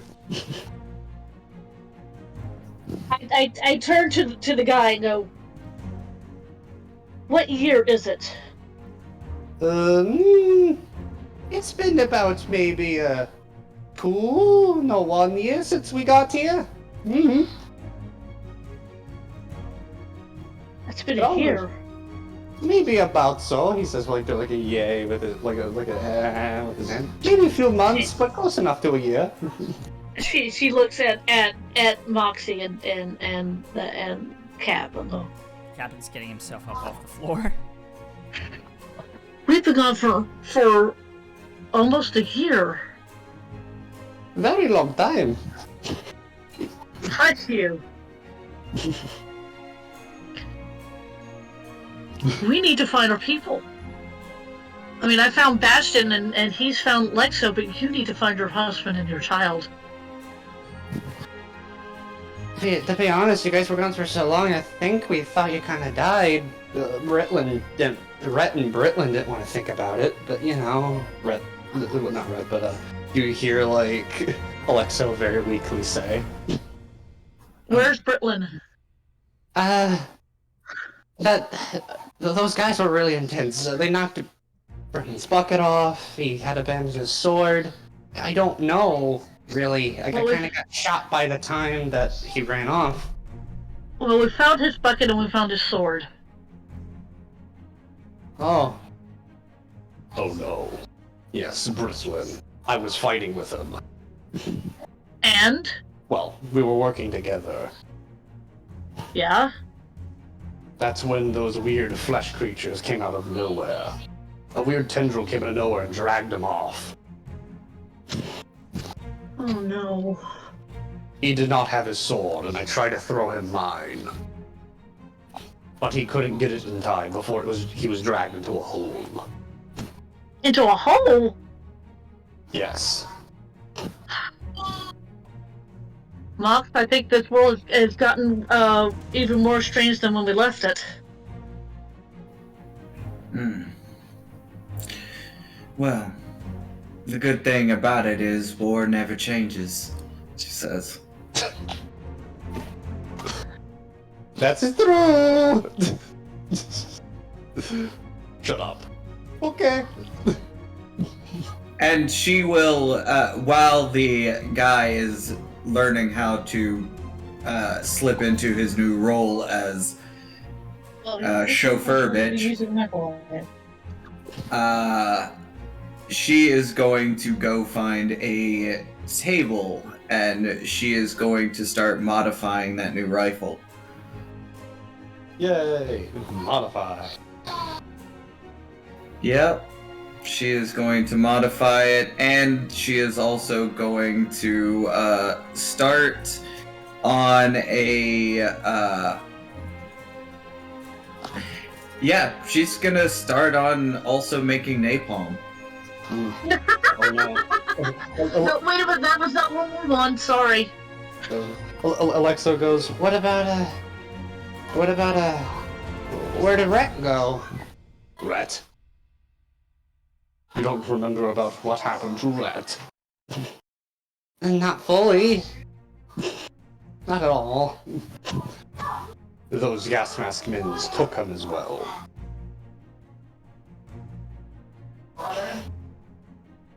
Something about him they liked, according to them. Oh yeah, I remember now. Alright.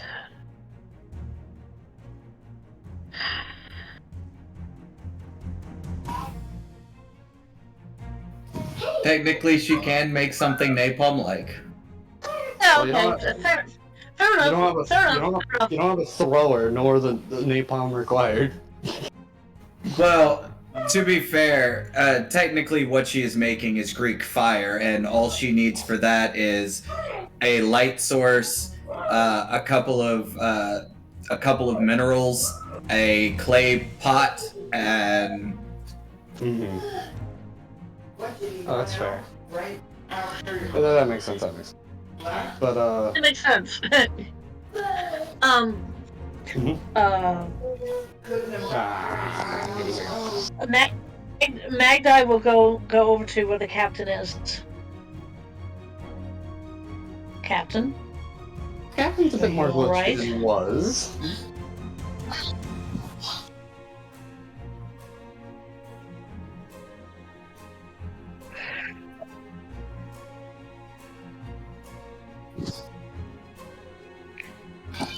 I know.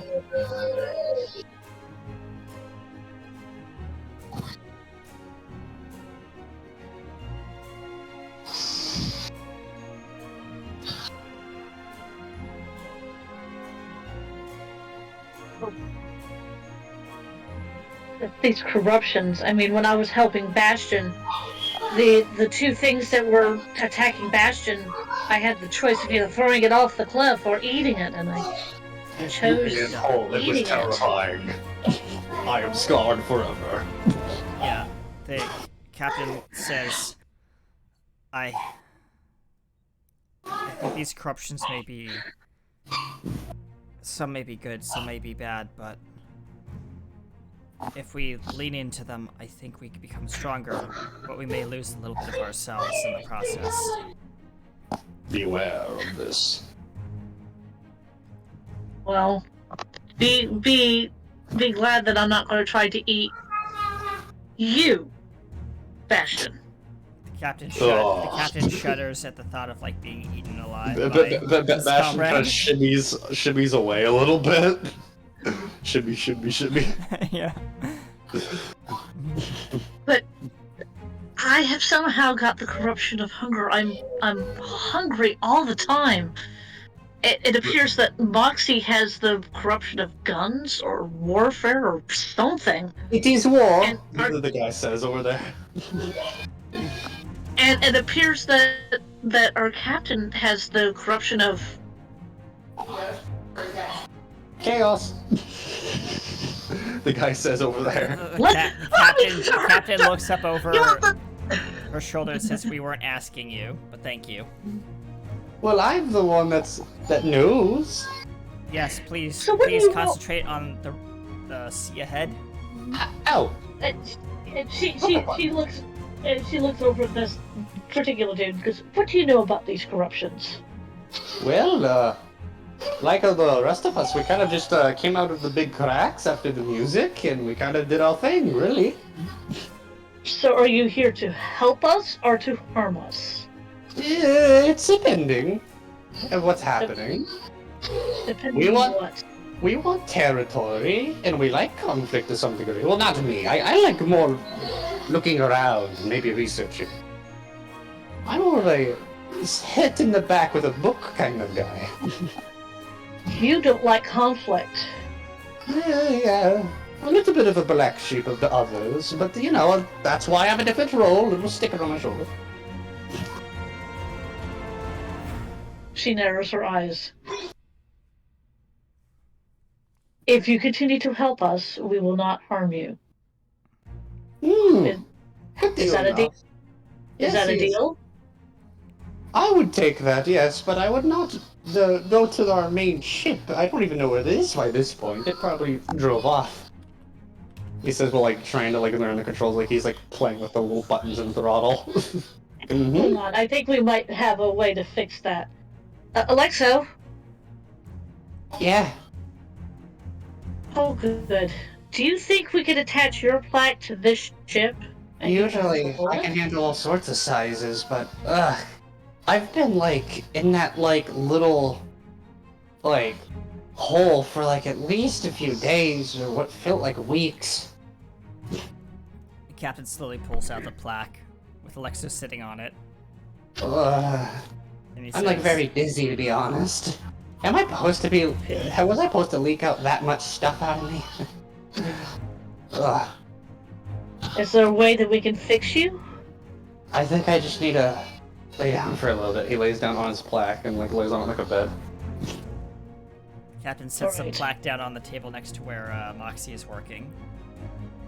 And says, "Don't mind him. He's just taking a nap." And says, "Where are we headed anyway?" Looking out the window of like this tight little slit, like as the speedboat's going like across the water. No, this, like, vehicle is, like, a landing ship, if you don't know what that is. Yeah, I know what it is. No, Yeah. It's a landing I ship. don't. It's basically like this weird boat. The only thing it has room-wise is it has really no rooms actually. There's like the little control thing, and to the left of it is like a little thing with a machine gun on it. And then inside of it, there's no inside. Oh, it's okay. just on top, and it's just like has these like metal seats to the sides. And Those are landing craft. Yeah, that's a Yeah, landing okay. craft. Like that's it's landing ship, landing craft, whatever. That's what the vehicle is. It Okay. doesn't have any internals. If it rains, it sucks. Okay. Yeah. The captain's like, "Well, I guess we should head back to the ship where this thing came from." But our companion here, and she points to the guy who's trying to figure out how to work the silly ship, doesn't even know where that is.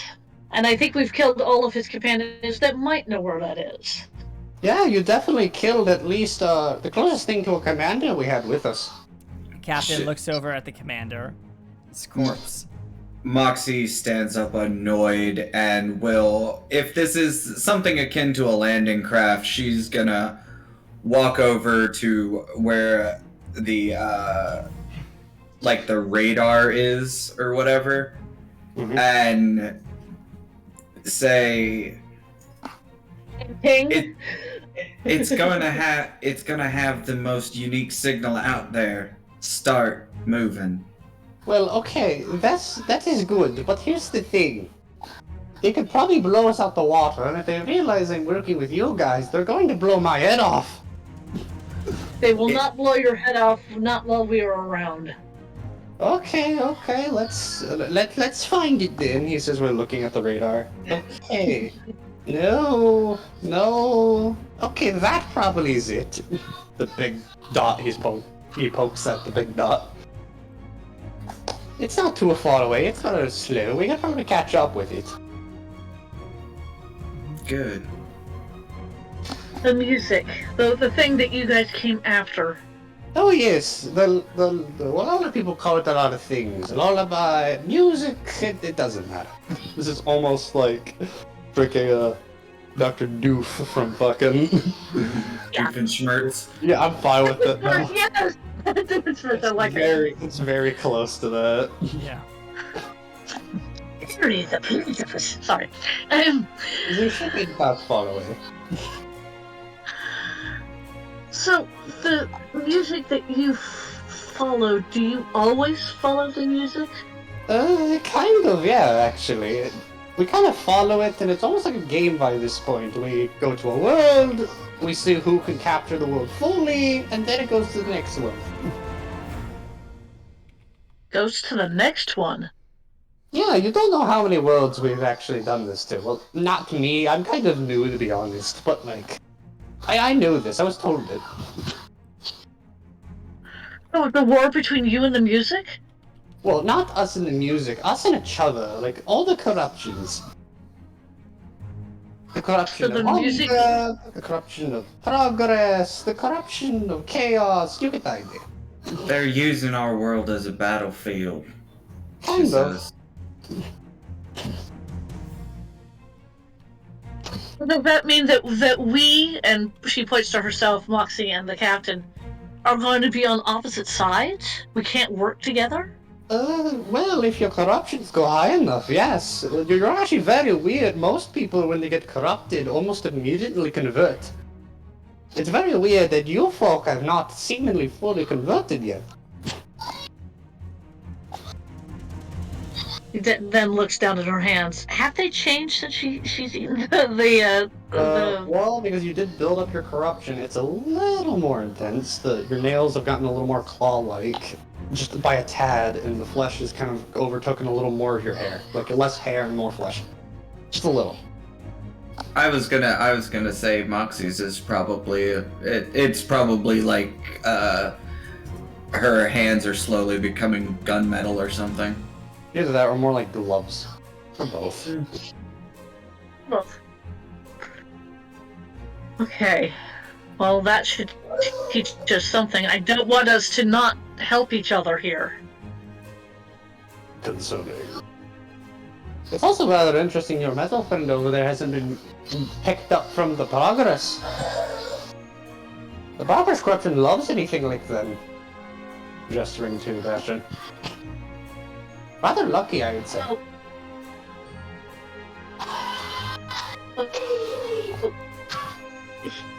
Yeah, what? Oh, you I'm like sorry. We haven't introduced ourselves. I am so sorry. I am Magdai. I am the Sky Priestess. This, and she points to Moxie, is Scarlet Moxie, owner of this island, and has husband and child, which is the reason why she was so angry at you. Ah! And she kind of gives a sheepish grin over at Moxie. And that over there is Captain. What is your name now? Welcome. That is Captain Wilcom. Ah! Interesting name. Let's call you Will for now. Well, Willie, whatever you want to call me. He says as he looks over at the controls, and he's like, "Are you sure we're going the right way? Because, Oh, we haven't even moved yet. He says, well, like, starting up the engine. Now we're moving. But the big old ramp goes up. And he pulls back and it starts moving. Yay! Yep. Now we're moving. Either way. I'm trying to think of what would be a good name for this character, but I don't know any good, like, names that would fit him.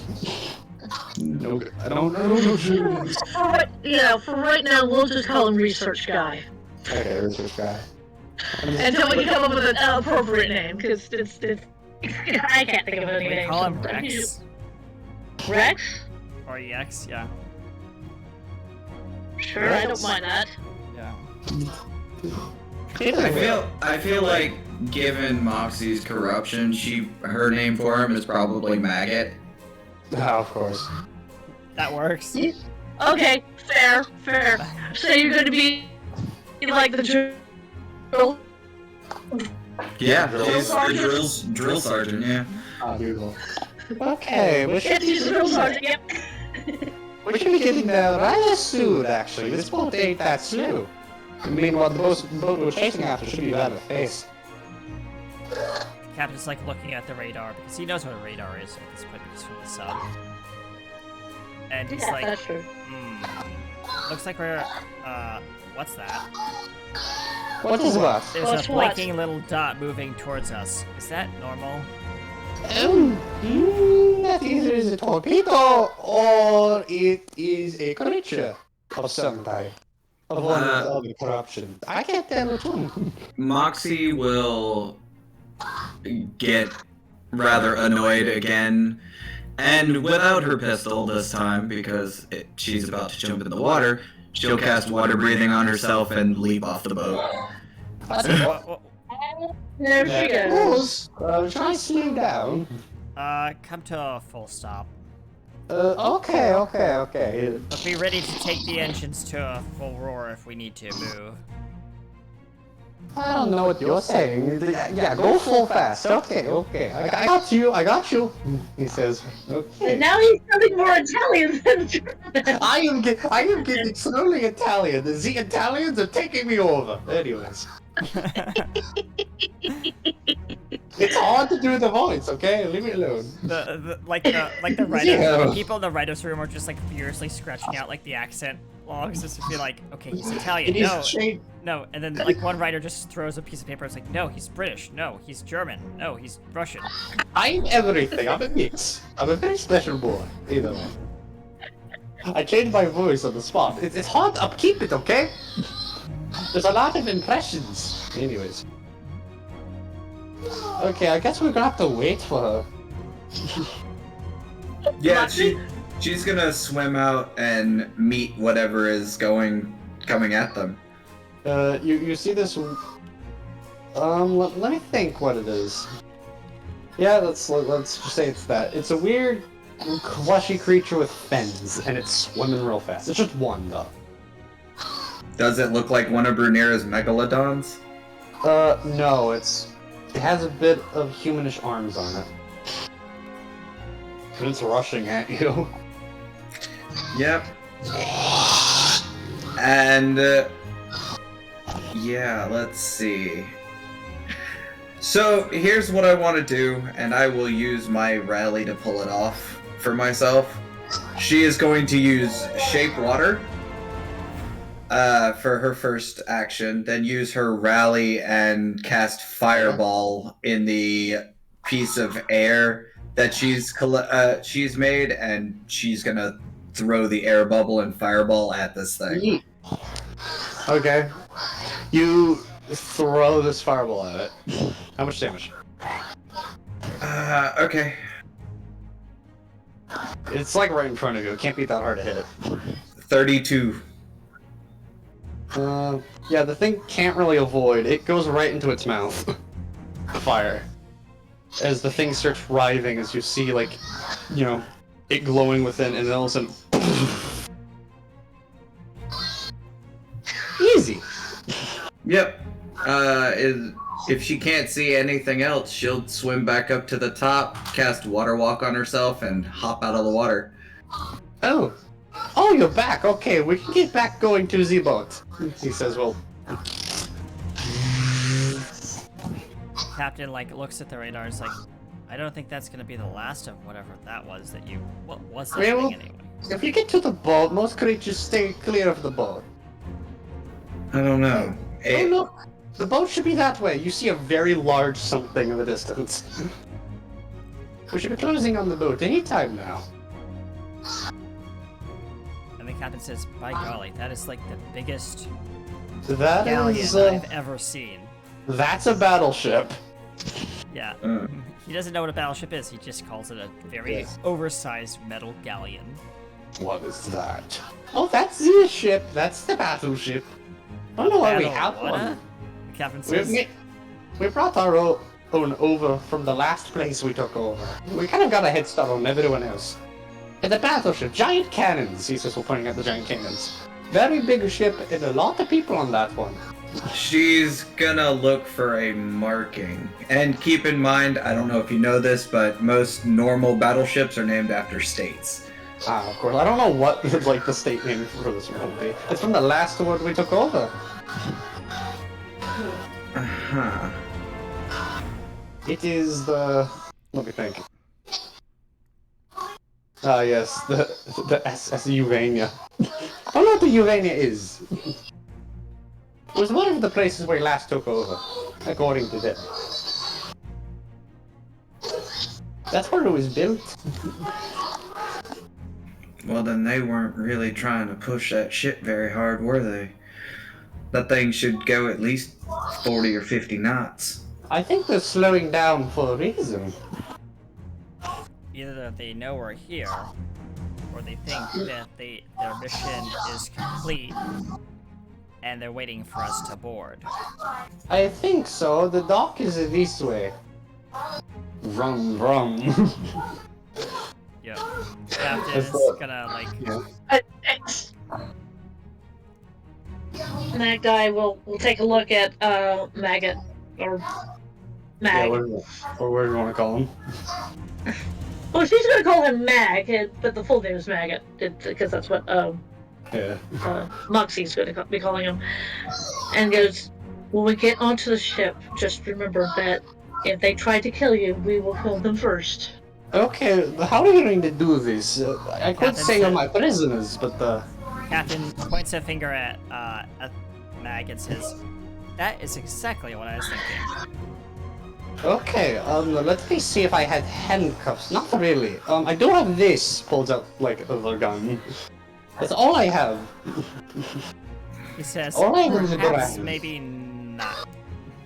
Moxie's gonna walk over and start stripping one of the guys with the gas masks. You try to take off the gas mask, and it's very firmly on there. Like, are you my mummy firmly on there? Well, it feels like you maybe pull it off, but it's very much attached. Okay, If you pull hard enough, maybe. alright. Oh, well, that's because she has no intention of sneaking onto the ship. Oh, She well.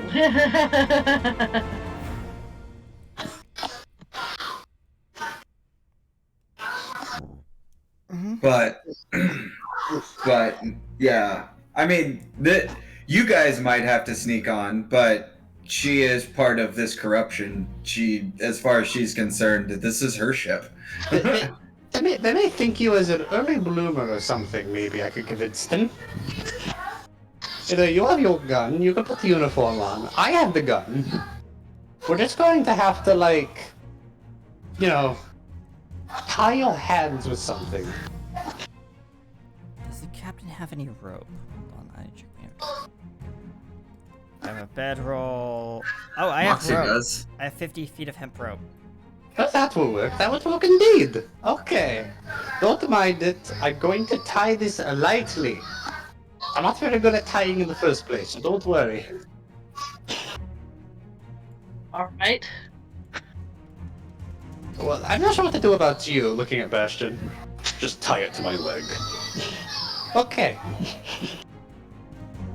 Okay, your I hand like is... that. Just tied to my leg. There we go. Very good. Wunderbar indeed. Okay. We're going to be expecting something information from me. But I do have prisoners, so that should probably work. Definitely, probably. Hey, tell them that you found us on the island. You captured us. There was slight resistance, but you captured us. Yeah, Yeah, they're gonna there's- have to I'm alone, but it's fine. Well, alone with this one. Either way. Alright. Okay, we're hitting near the dock. There's like start pulling into like the large ship's like, entrance. And just seeing a bunch of like these gas mask figures all around. Oh boy! Hello, comrades! I was on the island and I found prisoners. One of them looks at the other. Good job, comrade! Where is your team, though? Oh, they're back at the island, I believe. Well, you did receive a little bit of resistance, but this new member to our faction and to our power has joined us. Very good. Moxie will step forward. Why not? Greetings, comrade. The gas mask haven't grown in. One of them says while approaching. Not quite, no. She says. That's interesting. Either way, let us see what you found. What are your prisoners? The captain is gonna shuffle forward when being pushed by Moxie. Come Yeah. on, come on. Come on, prisoners. This one's a little chaotic, she says, and she'll kind of push Wilcombe a little bit. Rough, but not enough to hurt him. Interesting. They all seem to be tainted or touched by the corruption. Be careful of that one, points to Magdi. She's probably a biter. Oh, definitely, she is. The thing is, when he says probably a biter, she's been looking down this whole time. Probably a biter. She looks at the person who said it. He goes, Yes. and we then should looks get back down. We should get a muzzle for safety reasons. And then you see her visibly shiver because that's. Oh, indeed. It does seem a little feral, but we could probably do something with that one. And this, looking at Bastion, heavy damage. Maybe we could trade them to the Progress if they actually respond to any of our messages.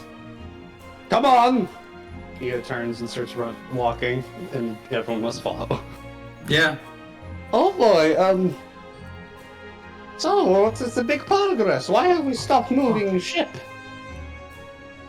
Oh, just a slight delay. That it is all it is, comrade.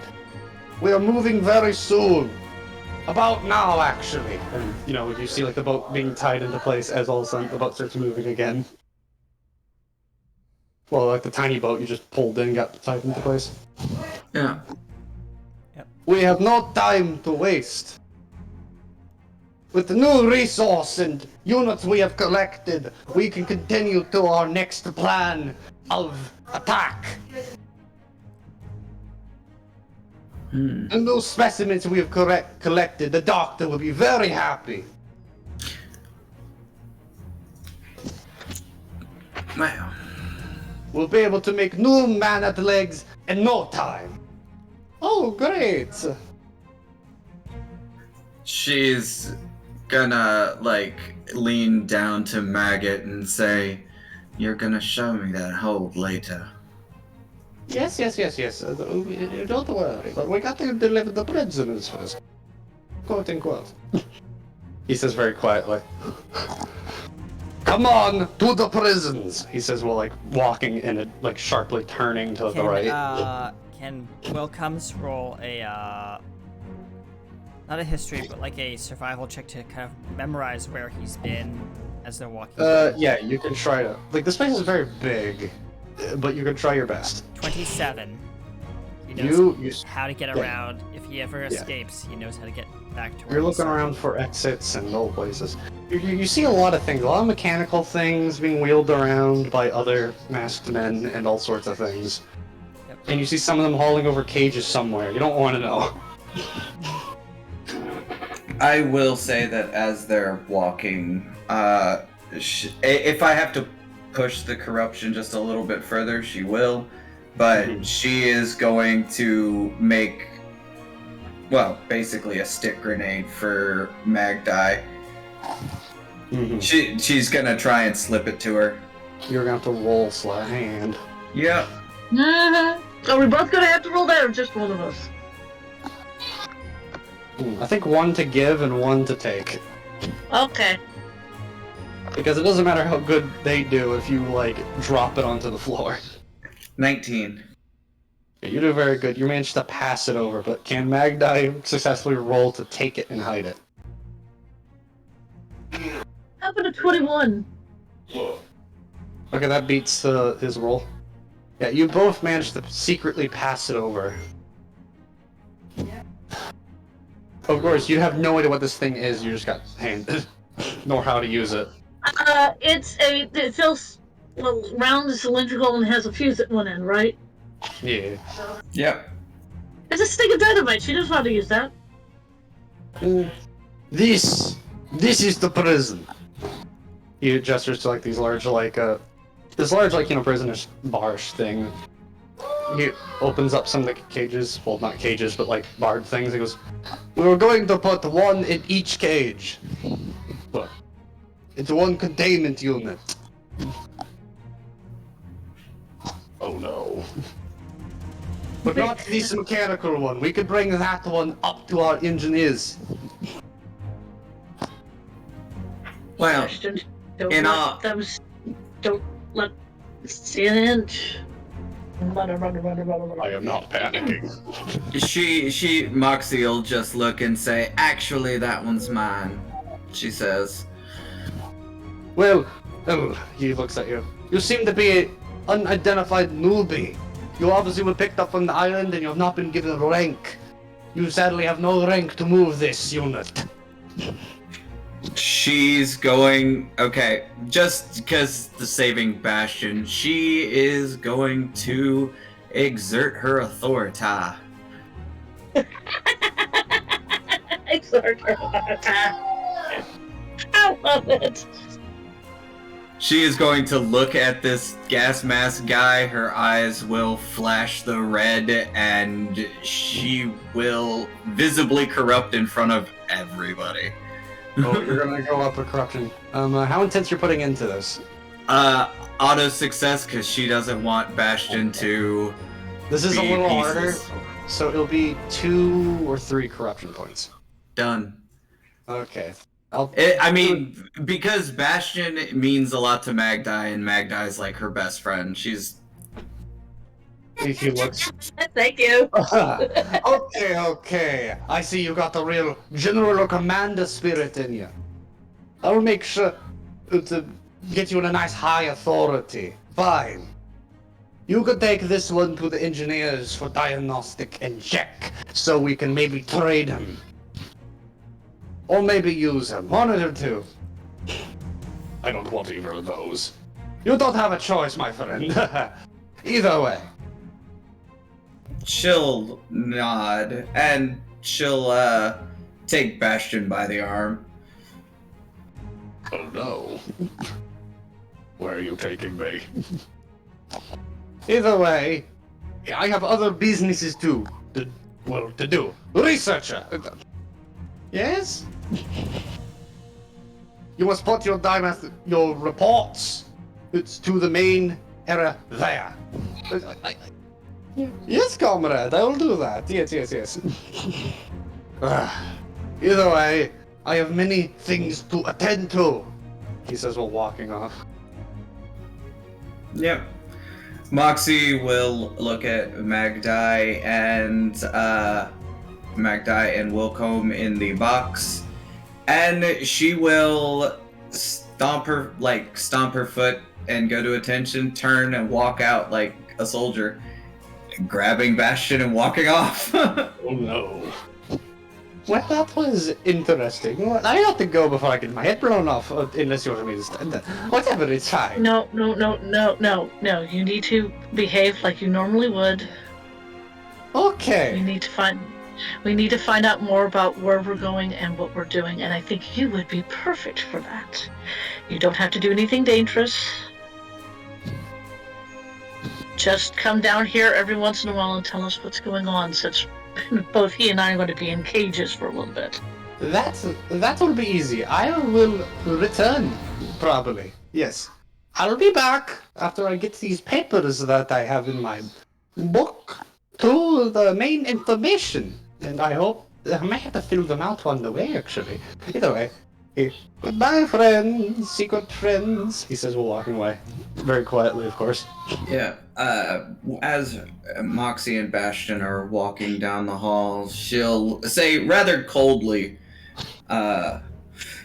in all honesty, I wasn't planning on taking you to them. You're more useful to me on this side. Ah, correct. She's, Are we not going to the engineer's area? I must hide somewhere. I cannot be spotted outside. well, I have a plan for that, however you may not like it. Oh? She'll push him into, like, one of the, maintenance rooms. This is claustrophobic. Well, it's about to get a whole lot roomier for me, she says, and she'll reach for a wrench. What are you about to do? She's going to, basically, he needs to hide. He is mechanical, she knows it. The thing, she is, in her mind, the thing she has to keep intact is his head. She is going to disassemble the rest of him and take his head with her. I'm the head now. That way. Yeah, you pull a Chewbacca, you fucking put him over your shoulder. Yeah, exactly. We are going. I will be quiet. I will act like Pops. Excellent. Okay, where are you going? Yeah, she is going to, with her, first, she's gonna go down to the, like, research area if she can. Like, there's See what's up. There's the research area and there's the engineers area. They may be connected, or at least nearby. Well, that's fine. She'll go to the other place first. No, she'll go to the engineers first, because then she can build Bastion another arm. As you get close in there, you enter. You see multiple guys, and they're all over the place. They're wearing these gas maskish things, but you see, they're all doing their thing in here, and they seem to be building up something. But one of them catches your eye, walking around and kind of muttering, this place, and he is wearing a welder's mask. He's short, kind of. He's kind of muttering. I know who we found. She'll walk in, and walk around like she's inspecting the place, like a general or commander. This welder masked person is walking around getting with this little welder thing going, hey, why is there so many parts? You say something, comrade? Nothing, comrade. Yeah. Okay. You seem to be having problem, Huh? Moxie says. She quickly turns around and going Love the accent. nothing. Whoa. Whoa, wait a minute. He's squint. You can tell he's squinting. You can't see it, but you can tell it.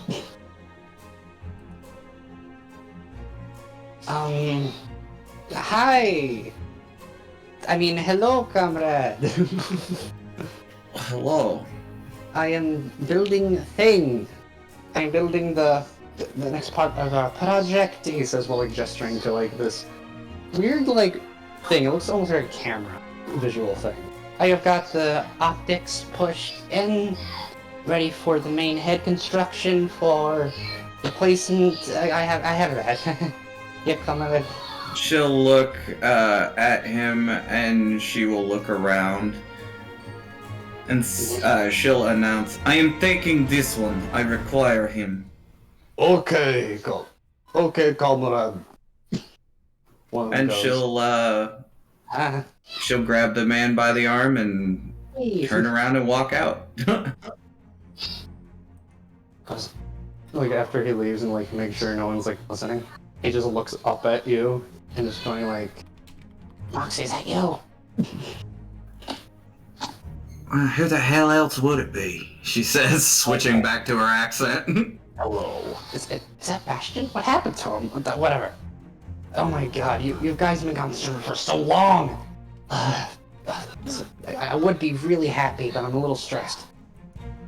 Me and Britland knew you guys were fine. Okay. Oh, well. That's good. You probably should, yeah. She'll walk into one of the, like, workshops or something and take the bag and dump it onto the ground. Or take the bag that she was carrying and put it on the table with the rest of Bastion's parts. Except his head? Yeah, except his head. It's tied to her belt. Like he's looking at it, and like some of the other juniors probably hear the flop and the noise of the metal. Oh, what is this, comrade? One of them says, walking over. This is my personal project, and you will be leaving now. We must finish these parts, but of course, we'll take this as break, comrade. Thank you. They all leave pretty quickly. Yep. And, she'll look back at him and say, well, look, I had to do something. They were gonna dissect him. I wasn't gonna let that happen. Yeah. I hope you have better luck than I did with this weird corruption business. She'll kind of, lift up her tunic to show the hole and take off her gloves, showing her hands. Oh yeah, that sounds good. I got it a little weirder. I have I can pull out like random parts and tools out of my body. It's weird, but whatever. Apparently I can pull out explosives, so... Oh, fun. Huh. Wait, how did you get here on the ship? Oh, Maggot. That, sorry, we found, a group of the people from this ship and, well, proceeded to murder most of them. Oh. Okay then, either way, it's not safe here. Well... Maybe for you it's safe, but I'm not sure if the others are with you. Well, the captain and Mags are in the brig currently. Oh, that's not good at all. Question. I do have a question. Yes? Large red dragon, little red-scaled dragonling girl. Oh, no, I remember. We were trying to help them before those guys really showed up and started really screwing everything up. They took me, honestly. You can see he's waving his arms a little bit. But, I don't know about the girl, but I think they may have brought your hubs somewhere on the ship, or maybe he was moved to another ship, I don't remember. They were just saying he was a perfect specimen for your special project. They apparently have multiple specimens, and he was just one of many, though. He was numbered. Do you know his number?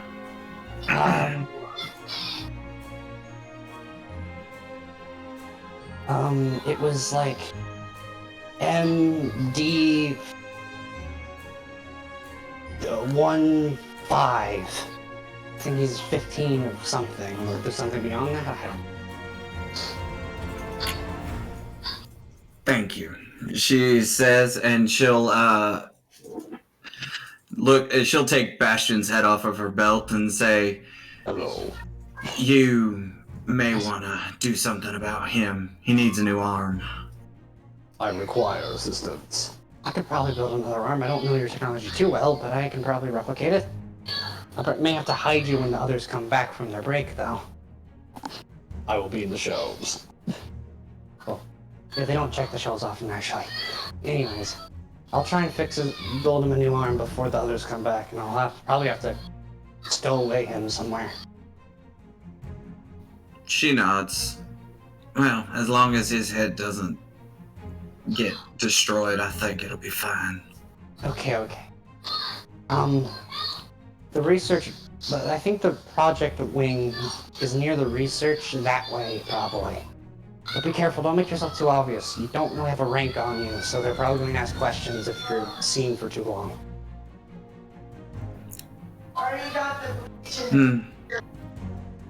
Well, it seems I have a little bit of sway over these people. We'll see what happens. Okay. Good luck. Don't get found out too quick, though. And she'll turn, flourishing her jacket and walking out. And Rhett goes to do his thing. You probably walk by, like, the prison thing to go to the research ring. Because you went to the right, and the research thing's to the left. Yep. The captain is currently searching his cell for a way to get out. It's a big metal boat, and it's rather well put together. Maybe you could find something. Can I roll an Arcana check? Not Arcana, investigation. Sure, investigation. Let's say wrong check. Did you see Moxie come by? 17. Ah. He's literally searching in the toilet for something. Is Magda here? Yes, I'm here. Oh, your camera's out, I just noticed. But anyways. If camera goes in and out, I can't help that. It's fair. No reason. Either way. You just see Moxie come back up. Oh yeah, she's goose stepping just like the rest of them.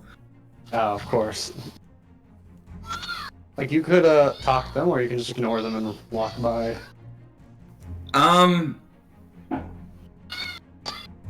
She'll just turn, look, and nod as she walks by. Magdi will like raise an eyebrow at Moxie. She'll make a motion of pulling a pin, and basically she'll say like I can do a performance check, but she's basically miming out as she walks by 15 minutes pull pin. It's probably, you can probably translate it well enough with your hands. Yeah, we both kind of look at each other and go, yeah, yep, yep, okay, got it. But you walk by, you go to the research area, you see all these parts, and you actually see like in this you see a little glimpse of like this hangar-ish place, like this big place they carry a bunch of things, and you see this large vehicle, like this four-legged vehicle, kind of just shaking as it walks forward, and you see a guy kind of backing up and you're good. Right. This large beast of a machine walking by. That's what you see, Moxie. Okay. The legs, what do they look like? They're large robotic. They're just large robotic-ish legs, but made with the technology that the World War stuff had. Oh, that's fair. So it's very shaky, shimmy. Yeah.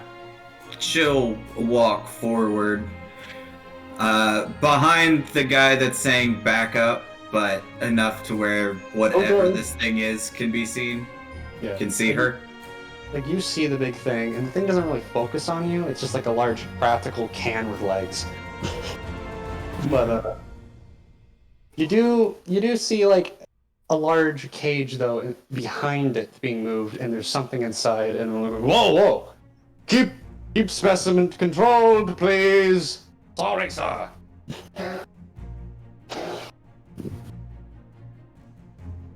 Yep.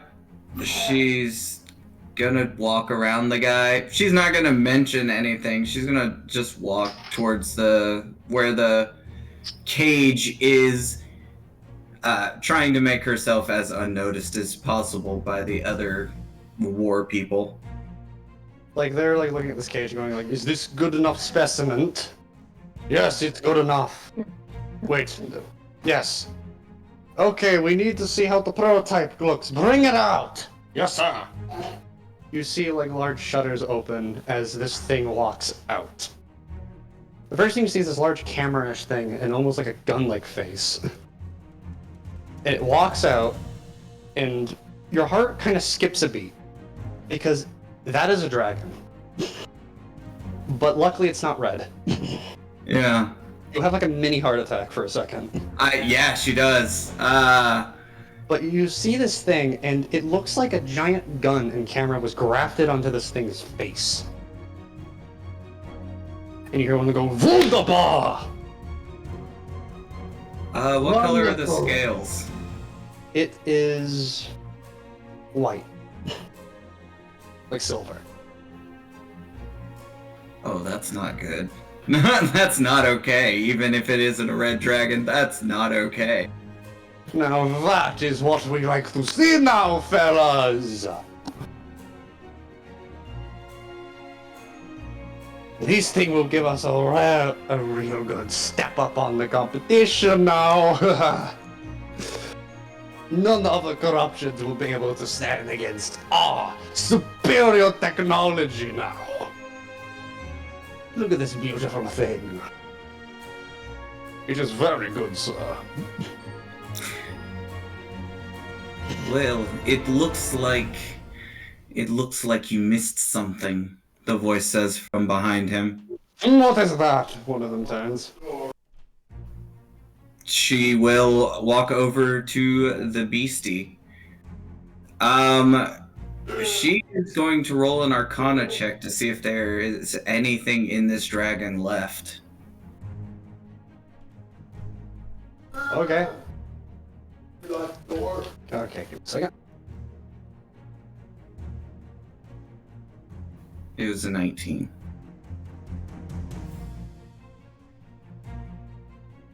Nice. Do do do do do do do. I'm back, I just had to lock a door. Okay. That's fair. 19. Okay, 19. You look through this thing, and whatever you're looking for, I don't know, can you describe what you're looking for? Basically the magical essence of a dragon soul. You look for it, and it is scattered and torn. There's barely what is there. You could also detect there's another corruption in this thing. Like there isn't flesh in this thing, and whatever it is, it's practically scattered this thing into some other creature almost. It seems almost hollow. Yeah. She'll walk over to it and she will hit one of the softer spots of a dragon's leg, causing it to buckle. The thing quickly gets on sea, and you see the other guys go, interesting. You found the weak point.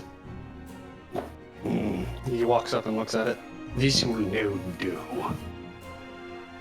Well, it looks like we must add to the prototype. Tell the boys in research to add reinforcement and maybe even replace this part of the leg.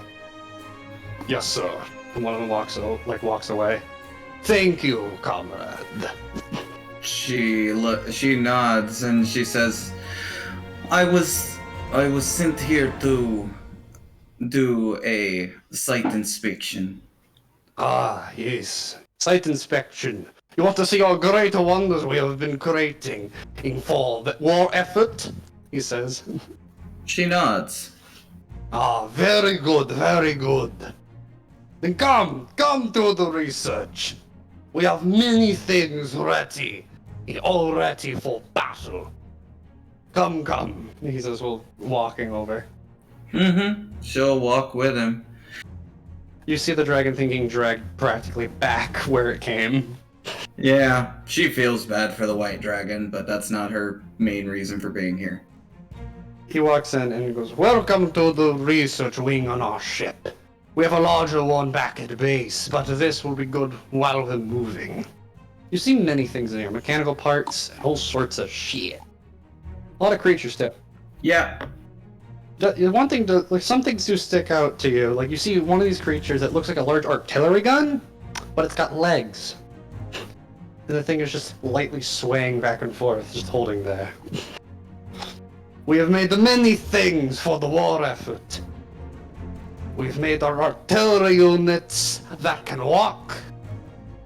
And they can even regenerate their ammo using these flesh seeds you see. He says while gesturing to a box. Just like marked as flesh seeds. Whatever that means. Or F seeds for short. Yeah. So, in her head, she can connect that with these things, they can produce ammo like she does. Assumingly, or something like that. Okay.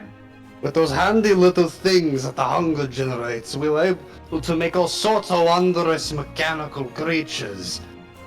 Born purely to fight. But recently we've decided to get a little adventurous, you see. We have started to use creatures of this world to make better units. Show me, she says. Ah, of course, I'll be proud to show you. Come with. He walks through to like a door and opens it. Come, see what we have done. First, we have took the basic inhabitants and seen what we can do with those. You see like a human, but like there's guns grafted onto its arms and a camera on its head, and it's just kind of sitting there in like a position in the corner. That one needs a little work, but could maybe be good infantry. We have many interesting creatures in this world that could be used. We have used plenty of the corruptions that are enemies, but we have wondered why we could use denizens. Even if they're slightly weaker, we can make them strong like steel.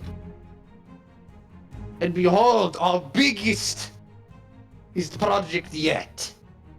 These large creatures, he says, well, like these, like another thing opens up and you see all these cages with dragons in them. We have found many of them on our adventure so far. They were fierce, but no match for our superior might. And, well, and our ingenuity, of course. You should know, comrade. She nods. Is it just us alone? There seems to be like multiple people around. Mostly seems to be people mainly for the like building and research. But there may be some guards around. You're not alone. You're not alone in here. No, that's fine. She doesn't care. She just wants to know if he's the only one near her. Oh, of course. No. Some of these dragons have very different things about them, but the color we have realized. We've been trying our best is to work around it. We have at least 3 of them already almost in full conversion. And now they need to be worked on a little bit because of that evident weakness. Thanks to you, well, this won't be an issue anymore. She nods. We've already sent to main headquarters an information we have learned, and it should be being written down soon.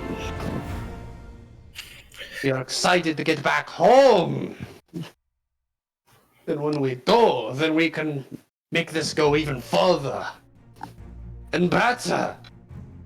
Well, no one can stop us when we get these large creatures fully armed. Yep. She's gonna look at the dragons. What color? Colors. There's a whole vibrant colors, fucking blues, greens, and another silver somewhere there, white dragon again. You'll be surprised how some of these more fierce ones think they can handle our superior might. Simple creatures, I believe. She nods and says, "Have you found any of the red ones?" Red ones. Well, the red ones have been hard to capture. Very, very hard.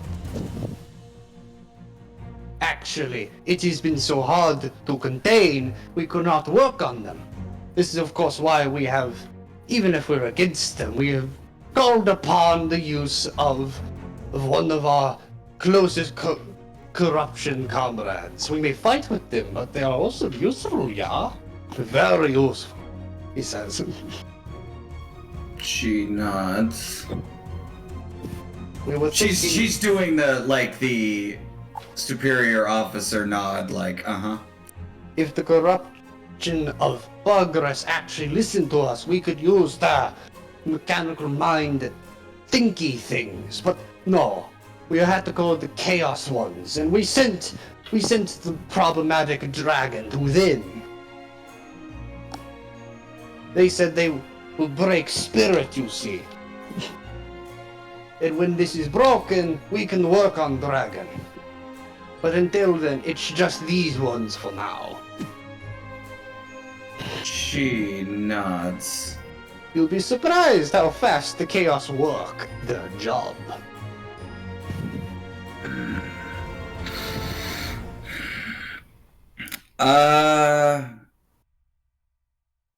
I'm sitting on a goose trace. You are... I am evil. Well, let's put it this way. You just put a bomb on this ship. Yes. Yes, Because I don't think you understand.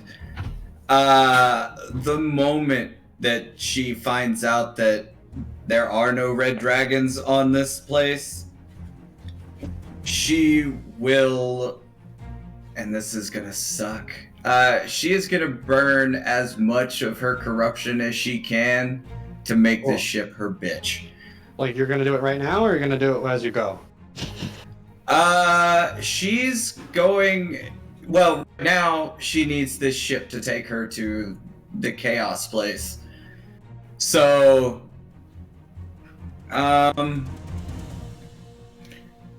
I think she'll do it probably closer to Mag pulling the pin on the grenade.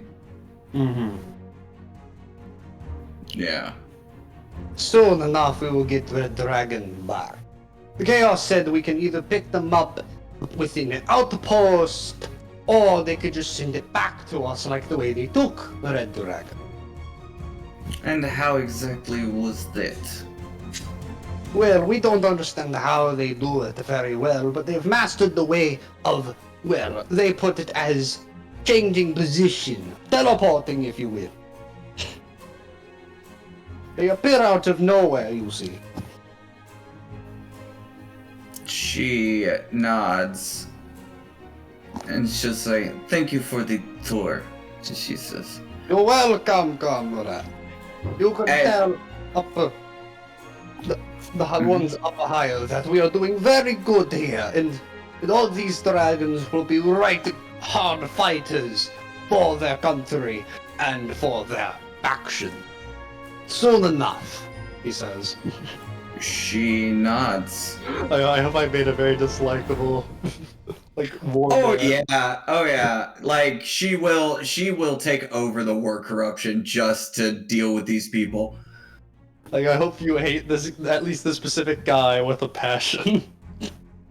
Yeah, she was. If Infernus had been on the ship, she was gonna execute that guy. But yeah, she will turn on her heel and walk out after that, and hopefully there's still enough time that she can bully Wilcombe into taking her where she needs to go. I'm joking, she's not gonna actually bully Wilcombe, but yeah. He said chaos. She knows somebody that happens to be chaotic. Yes. You see a funny mag or maggot for long comes back back to the kitchen going, good news, friends. I did the thing I needed to do. Turns around, sees you. Oh, hi, hello, person. Moxie? Yes. How's he looking around? Well, even she'll still be using the same accent. She'll say, "Well, it seems that my corruption in me seems to be stronger than the rest of you, so you all work for me now," she says. It is very interesting that that is what happened. I'm not sure how long that will last, though. I will say that every in-world day or hour, your corruption's gonna go up as long as you're controlling them, though. Yeah, she knows. Or, well, she doesn't know, but anything for her family, even the loss of her own soul, she doesn't care. Oh, of course. She is going to, open the brig cage and walk in with Magdi and them. Yeah, the captain's still trying to rummage around Be careful! in the What are you doing in there? In the toilet? yeah, he's trying to like. What are you doing in there? He said, I thought I felt something. Oh no, that's just more junk. Get out of there! It's not clean! He comes out and apparently he's. I want to do a 7 Days to Die reference, but I know you're not going to allow it. There's a very broken piece of a pistol. She's gonna just look at him and say, right, well, you, my little friend, are going to take me places. Me? No, the other Hiffling in the cell with you. Chiefly. Is that supposed to be a joke? Out of character? It was a sarcastic answer to a dumb question. Yes. He says, okay, where are we going? We're going to go see your friends, she says, and she'll kind of walk up to him. Okay. Now, let's see. She says, and she'll look at him, and she says, now you're probably going to need to focus. Oh, I see what you're doing. Considering you all took my husband to be experimented on, I would shut your mouth, maggot. Sorry! Sorry, I'm quiet now.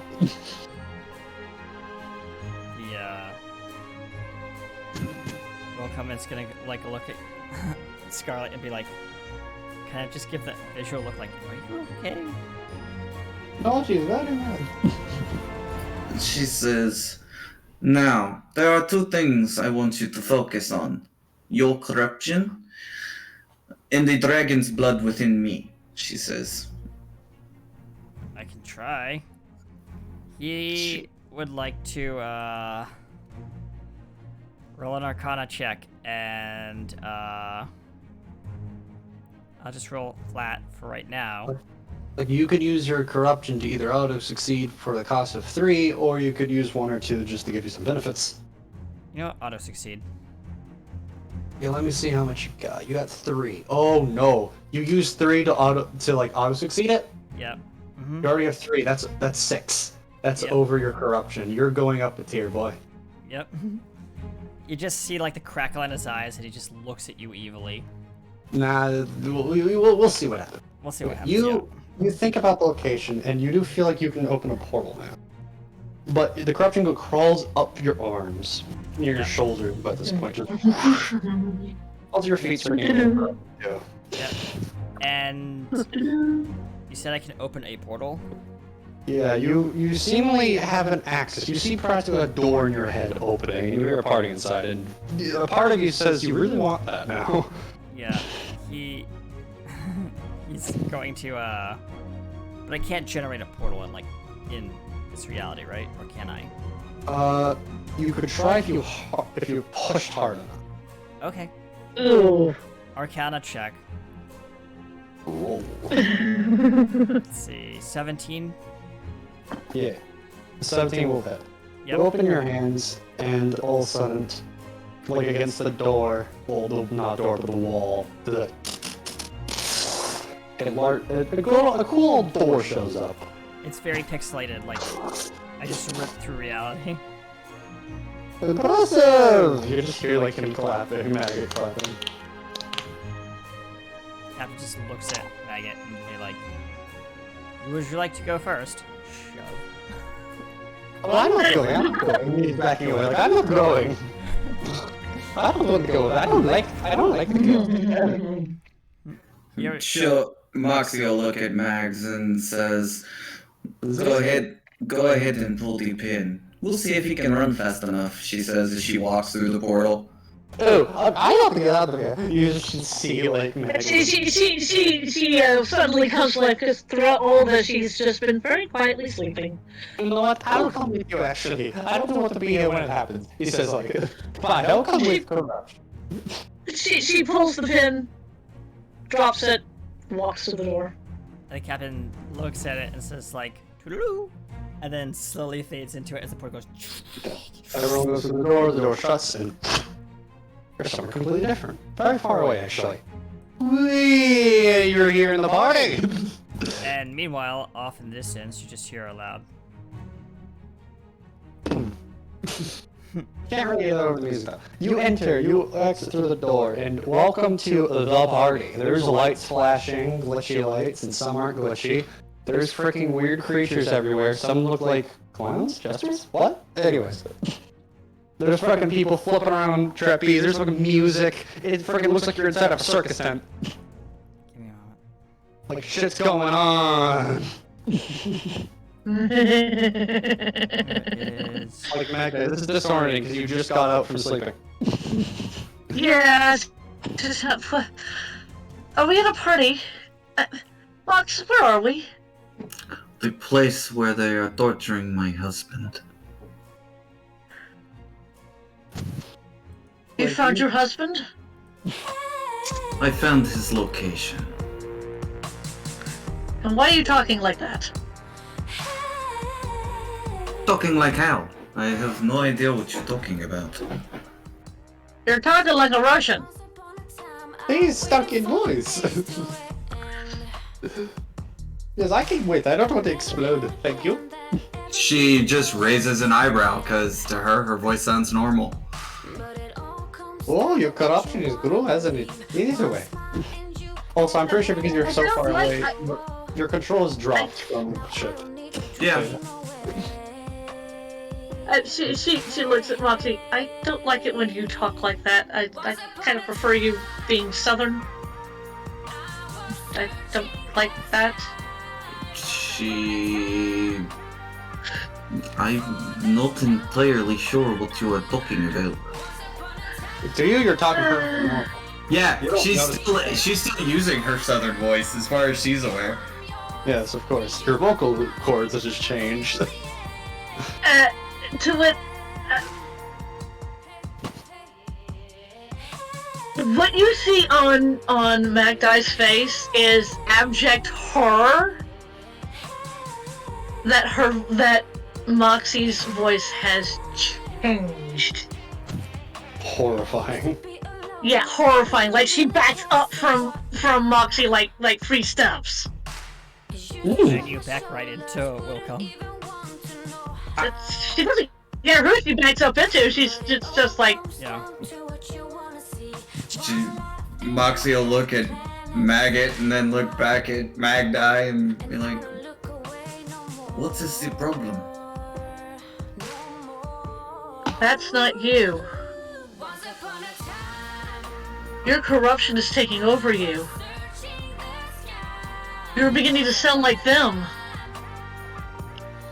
Captain not looking too hot either. He's at tier 2. Yeah, the captain, like, you just see the captain kind of like... You can't... You're trying to hold back a laugh. Like, looking at all of this chaos happening around you, it's almost filling you with joy. Being here all of a sudden. Yeah, he's like... He lets out, like, this, like, maniacal, like, What the? laugh. Ew. Well, nice. And now Magdie is looking at both of you in scared horror, and she is trying to get away from the two of you. Like you're not her friends. Like you're not her friends anymore. It's just looking confused. For us, confused The person. captain in his mind is like, what? I'm just having fun. As he's Like, like, your laugh eagerly almost- laughing. Yeah. like matches. There's laughter all around here. Like it's fucking a party, that palace in Chaos Yeah, Land. she's just because she hasn't been pushing her corruption. That's the reason why she still sounds the same and looks kind of the same. Yeah, and you kind You of two have been pushing corruption, and she's just going. you You are guys. my friend. She honestly looks at Moxie and goes, "You don't sound the same. I don't know if you're even my friend anymore." Just as she's saying that, she's backing up, like. It seems like the corruption is taking hold. No shit. It's surprising you haven't actually. She'll look at Magdi and say, "Look, we can talk about that later. Right now we're on mission," she says. I'm here as a little bit of information. I don't know too much about these guys, but I know some information. Some. Let's try not to interact with the denizens here, though. "I had no intention of it," she says, and she's going to. Oh, friend. She's gonna. She will turn to look at Magda. "Now, are you going to help me find my family or not?"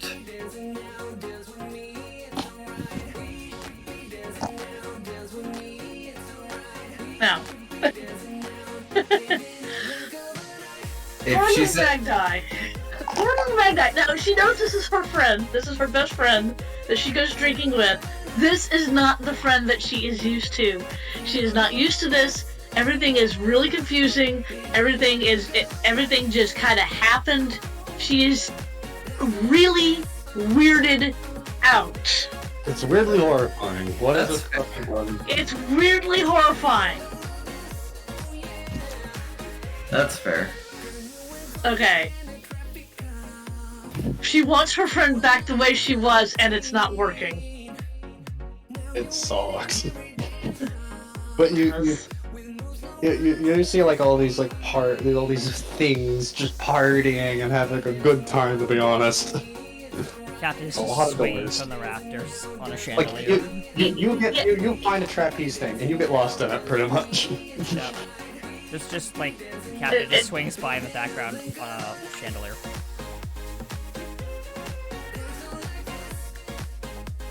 Like all these like crazy voices and stuff, mostly shrill because I can do shrill voices. Don't you dare. What, you don't want to do a shrill voice? Please don't. I am doing it right now! Anyways. As the shrills are gonna go. She just kind of, she looks from Moxie back to the captain, back to Moxie, going, "You've been overdosing on both of your corruptions. Both of you." Well, that is the sacrifice I made to find my family. That's the sacrifice I made to have fun. Swings. Yeah! like you pretty much enjoy the people on the trapeze. Like they're throwing you around between each other like a ball. They're juggling me right now. Yes. You're having fun. At least he's having fun.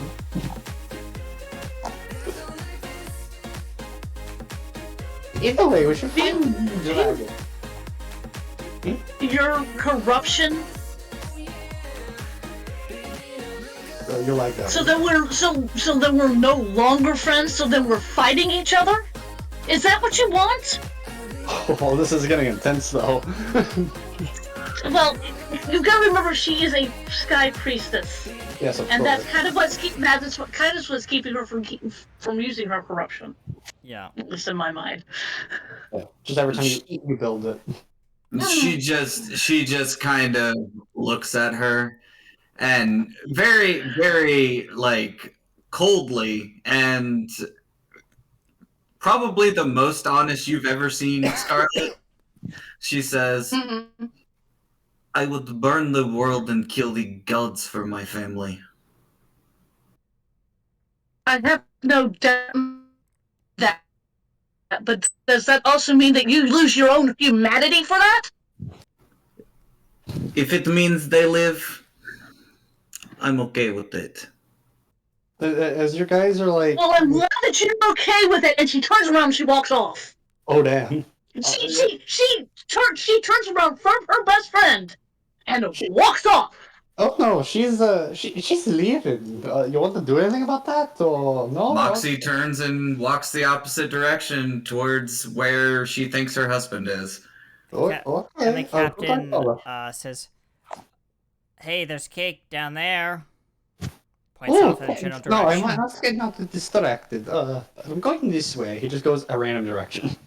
And the captain's like, "Okay, I guess the cake's for us." You're just getting lost in the party. Like fucking drinks, fucking cake, fucking Yeah. all sorts of things.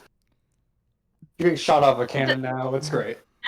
At this point, Magda is looking for a way out. She does not want to be here. If her friends don't want to come with her, so be it. Oh damn. Yeah, she is angry at at Moxie because she has used her corruption so much in the sole pursuit of finding her family As you're walking that by, she has not stopped to think what she is doing to herself. of course, you're walking by. You do hear one of like the residents going like, "What do you think that the corruption thing starts for the star guy?" Ow, no. I'm probably around after the big one. Or at the same time, maybe. Heard that guy's a pretty hard shell to crack. Made of stars or not, we're gonna see him break, though. That's what you hear as you pass by. She's still looking for a way out. Of course. And she doesn't care whether the captain or Moxie follows her. She does not care. She is looking for a way out. This is not where she's supposed to be. This is not what she thought they agreed on. Oh, of course. It's kind of hard to move around this place. For one, there's so many people. It's like a maze of people. But also, it's just, a maze. Like, doorways lead you to other doorways, lead you to stairs that lead to doorways. This place is chaotic as hell. Yeah. Fitting. You're gonna have to roll me an investigation or find your way out here. Survival. It's an MC Escher painting. Yeah, pretty much is. Yeah, that's actually I was thinking of It's an M. Sushi Escher painting if there's a bunch of like party animals and fucking gestures and shit. so I'm rolling investigation. Is that what you said? Yes. Investigation or survival, one and two. Oh, that's an 11. You are not sure where you are. You have a rough idea, like just go straight or hug the wall. You'll eventually find a way out. You make your way apparently back to the party room. Well, everywhere's the party room. Yes. Yeah. You see posters all around the place too now. Like there's just fucking so much going on. The posters are like circusy posters. And one of them may or may not catch your eye, but you're very grumpy at the moment. He is very grumpy. So you may not look at these very interesting posters.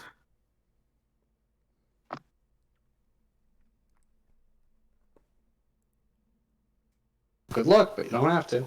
I'll give you the choice. Question: can the captain roll a intelligence saving throw to try and break out of the his madness? You're at tier 2, so you're gonna have a very hard time doing that, but sure. Alright, so maybe roll at disadvantage. Yeah, roll disadvantage. I have something cooking up, though. Oh no. Okay, yeah, that was a 10. You try. Like, something in you is trying to claw out of this Yeah. haze. You can just see, like, the original roll come in his mind space, just kind of clawing away as, like, these creatures are dragging him into, like, a void of, like, glitchiness. Like, welcome to the party, forever. Yeah. You're trying, but you And can't get a I'm hold. gonna add one thing.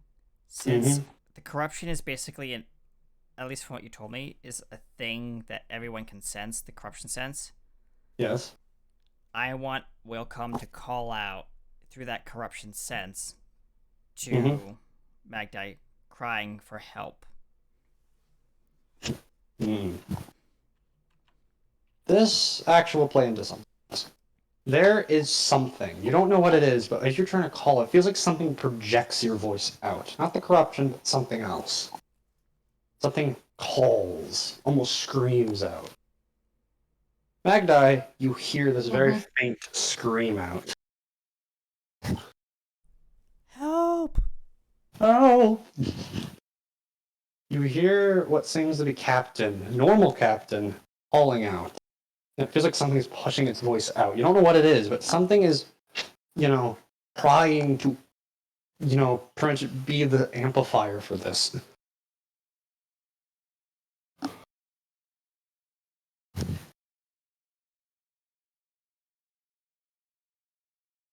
Oh, man. Nice reverb. Nice reverb. You hear that in your head. She stops. She closes her eyes.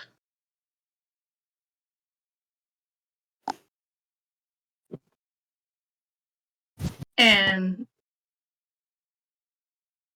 she sighs.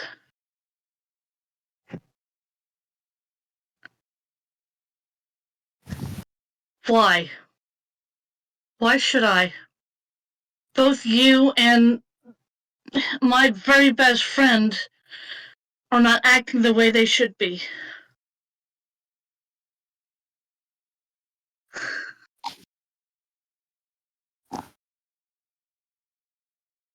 I was gonna say, if this is a conference call, you just hear wailing on the other side after he speaks, you will hear a woman wailing. What are you wailing about? She's just sobbing, like crying. Yeah. Yay. It's something. That's what you wanted. You all start feeling something. There's definitely a presence upon you. I want you to roll me a new type of roll for me. Oh God. It shall be. Blood. Let's say that it's probably you use your wisdom. Mm-hmm. Yes, but you will have advantage. Something is calling out. You don't know what it is. It's wordless. That.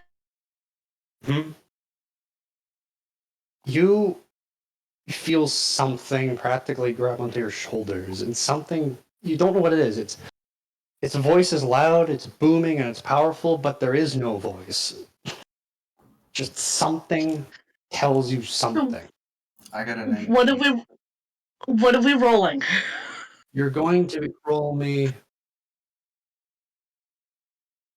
Well, yeah, you roll me a wisdom saving throw for like receiving this amplification. Yeah, I rolled a net 1. No, that's a 3. Damn. Well, yeah, so the dice are against me right now. She is so angry she can't see straight. Don't worry, your corruption ain't that high anyways. Well, that's true. So it doesn't actually need to affect you. The other two is more important. Oh, okay. Either way. Does she need to roll? Okay, let me rephrase this. The wisdom saving throw, obviously, that's, as you pointed out, her corruption's not that high because what she's drawing on is her being a sky priestess. Mm-hmm. Like you, and that's kind of what's keeping her more grounded in herself. Yeah, like the presence is there, but it can't get to you. Won't let it. But you, the corruption or the presence? You can't tell what it is. Okay, fair enough. You two, what did you roll, Moxie? 19. Okay, you both succeed. You both hear this presence. This is less to go against it and more go with it, pretty much. Mm-hmm. But you feel a presence, and it whispers something loudly but quietly. You don't know what it is, but it will do this for you. I don't think a 1d5 exists as a dice, so I can't make you roll for that. I mean, you can. Fair. 1d5 then. Okay. I'm trying to remember how to use the dice roller. It's exclamation point. Yeah. Only one. Okay. We gotta end this quickly. Come on. I'm working on it. I'm trying to get to the dice roller thing. Anyway.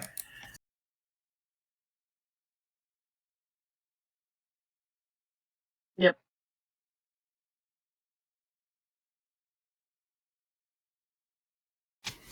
Yeah, you just type in that and then 1d5. I rolled a 1. Oof. What do you roll, Cap?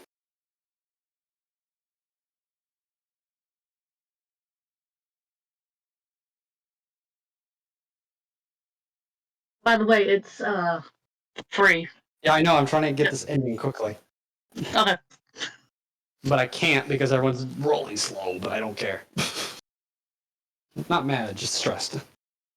I know.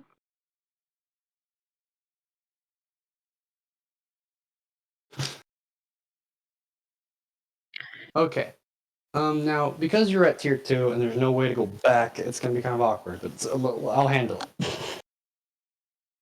Now, in Moxie, you hear something, and all of a sudden, by the percentage of your rolling, that was 1. Your corruption goes back. Your corruption level goes back by 1. Okay. And for you, Cap, I'll do this once. Never think like this is only for a plot thing. This is not going to be like a constant. Like I'm not gonna move tiers after this. Your tier drops by 1. You're back to tier 1, and I'll leave you at 3 out of 5 corruption level.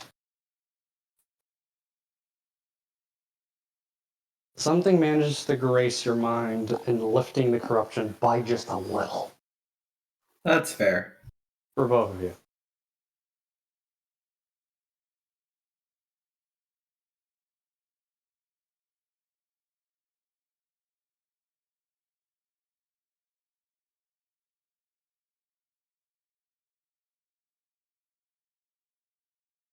Perhaps. You two are a little back to a little more of yourselves. You dropped corruption by a bit.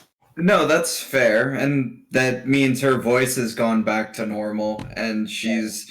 But I mean, her drive is still her drive because that was her pre-corruption. Oh yeah. And I realized that.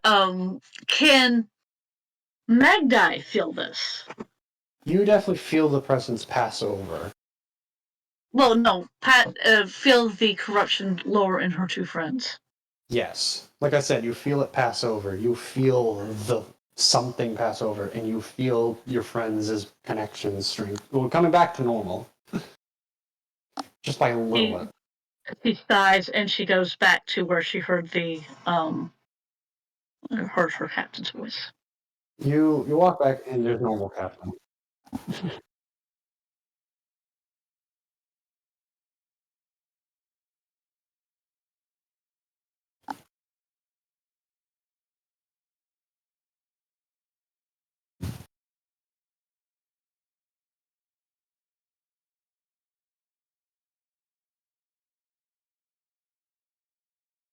Let's go.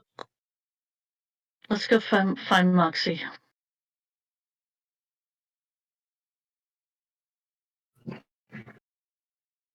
Okay, as you two do that, I'm gonna grab the camera because we gotta end it now. But let me grab the camera. We go up to a black void. Pretty Is that where Moxie is? No, this is somewhere else. This is out of all character sites. Okay. But there's 2 platforms. One of them has what seems to be something red on it, and the platform raises up. Meanwhile, a bridge connects to the lower platform with a cloaked figure with a little bit of star-like shine to them. Mm-hmm. And something walks up to this thing going, well. What do you want? The figure looks up, showing its 6-star eyes. Oh no, Z! And by the way, that figure's bound by chains, boy. This figure bound by chains, 6-star eyes, looking up, shaking a little bit because he's already so weak. And that's it. And that's the cutscene. Yep.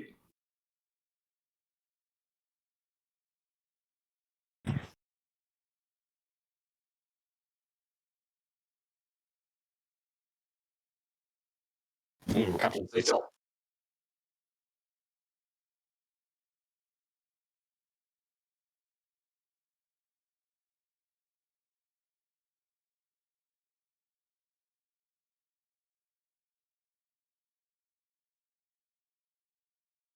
Lovely friend. You. I think. Me? Maybe? Yes. You. Hang on a second. Talk, damn it. Talk. No. Yeah, I know. Yeah, just more. It's more sideways. Like past me, I'm invisible at the moment. Hang it. To Magdi.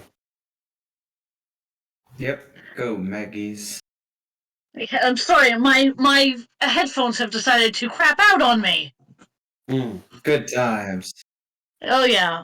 Hello, I am your fighter slash sky priestess, Forbog Magdi. I am played by Trisha Welsh. Sorry about that.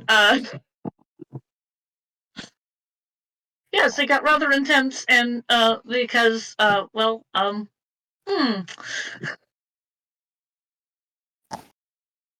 see if let's see next time we can repair our friendship. Yeah. Prepare your friendship if you want. I will now pass it up to she still is a good friend, to my friend Katie. Yep. Hi. I'm Katie Wynn, and I played the mom on a mission. Yes, you did. I'm on a mission. And if she finds out that anything has happened to her husband, God help anybody in her way. But Oh, anyway, yeah, I because if you, think next weekend. Go Yeah, ahead. keep going. No, you go. I was just gonna say, if you think that her using the corruption this much was bad, if she finds him dead, she will burn it all. Oh, of course. Oh boy. Come on, we have a very long season ahead of us. Come on.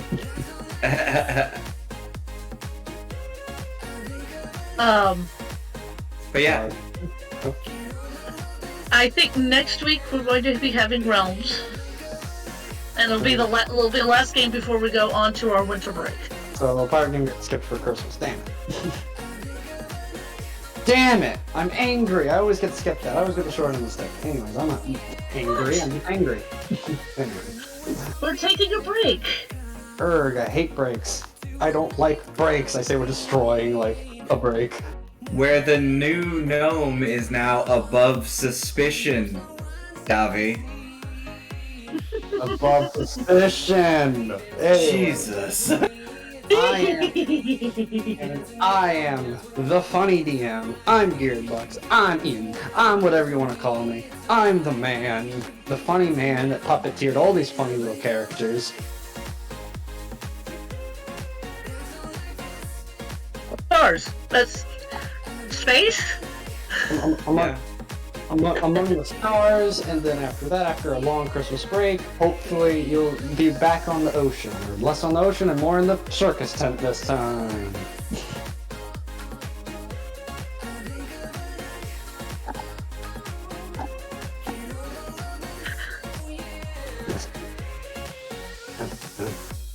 Go. Get bound down, come on. See ya.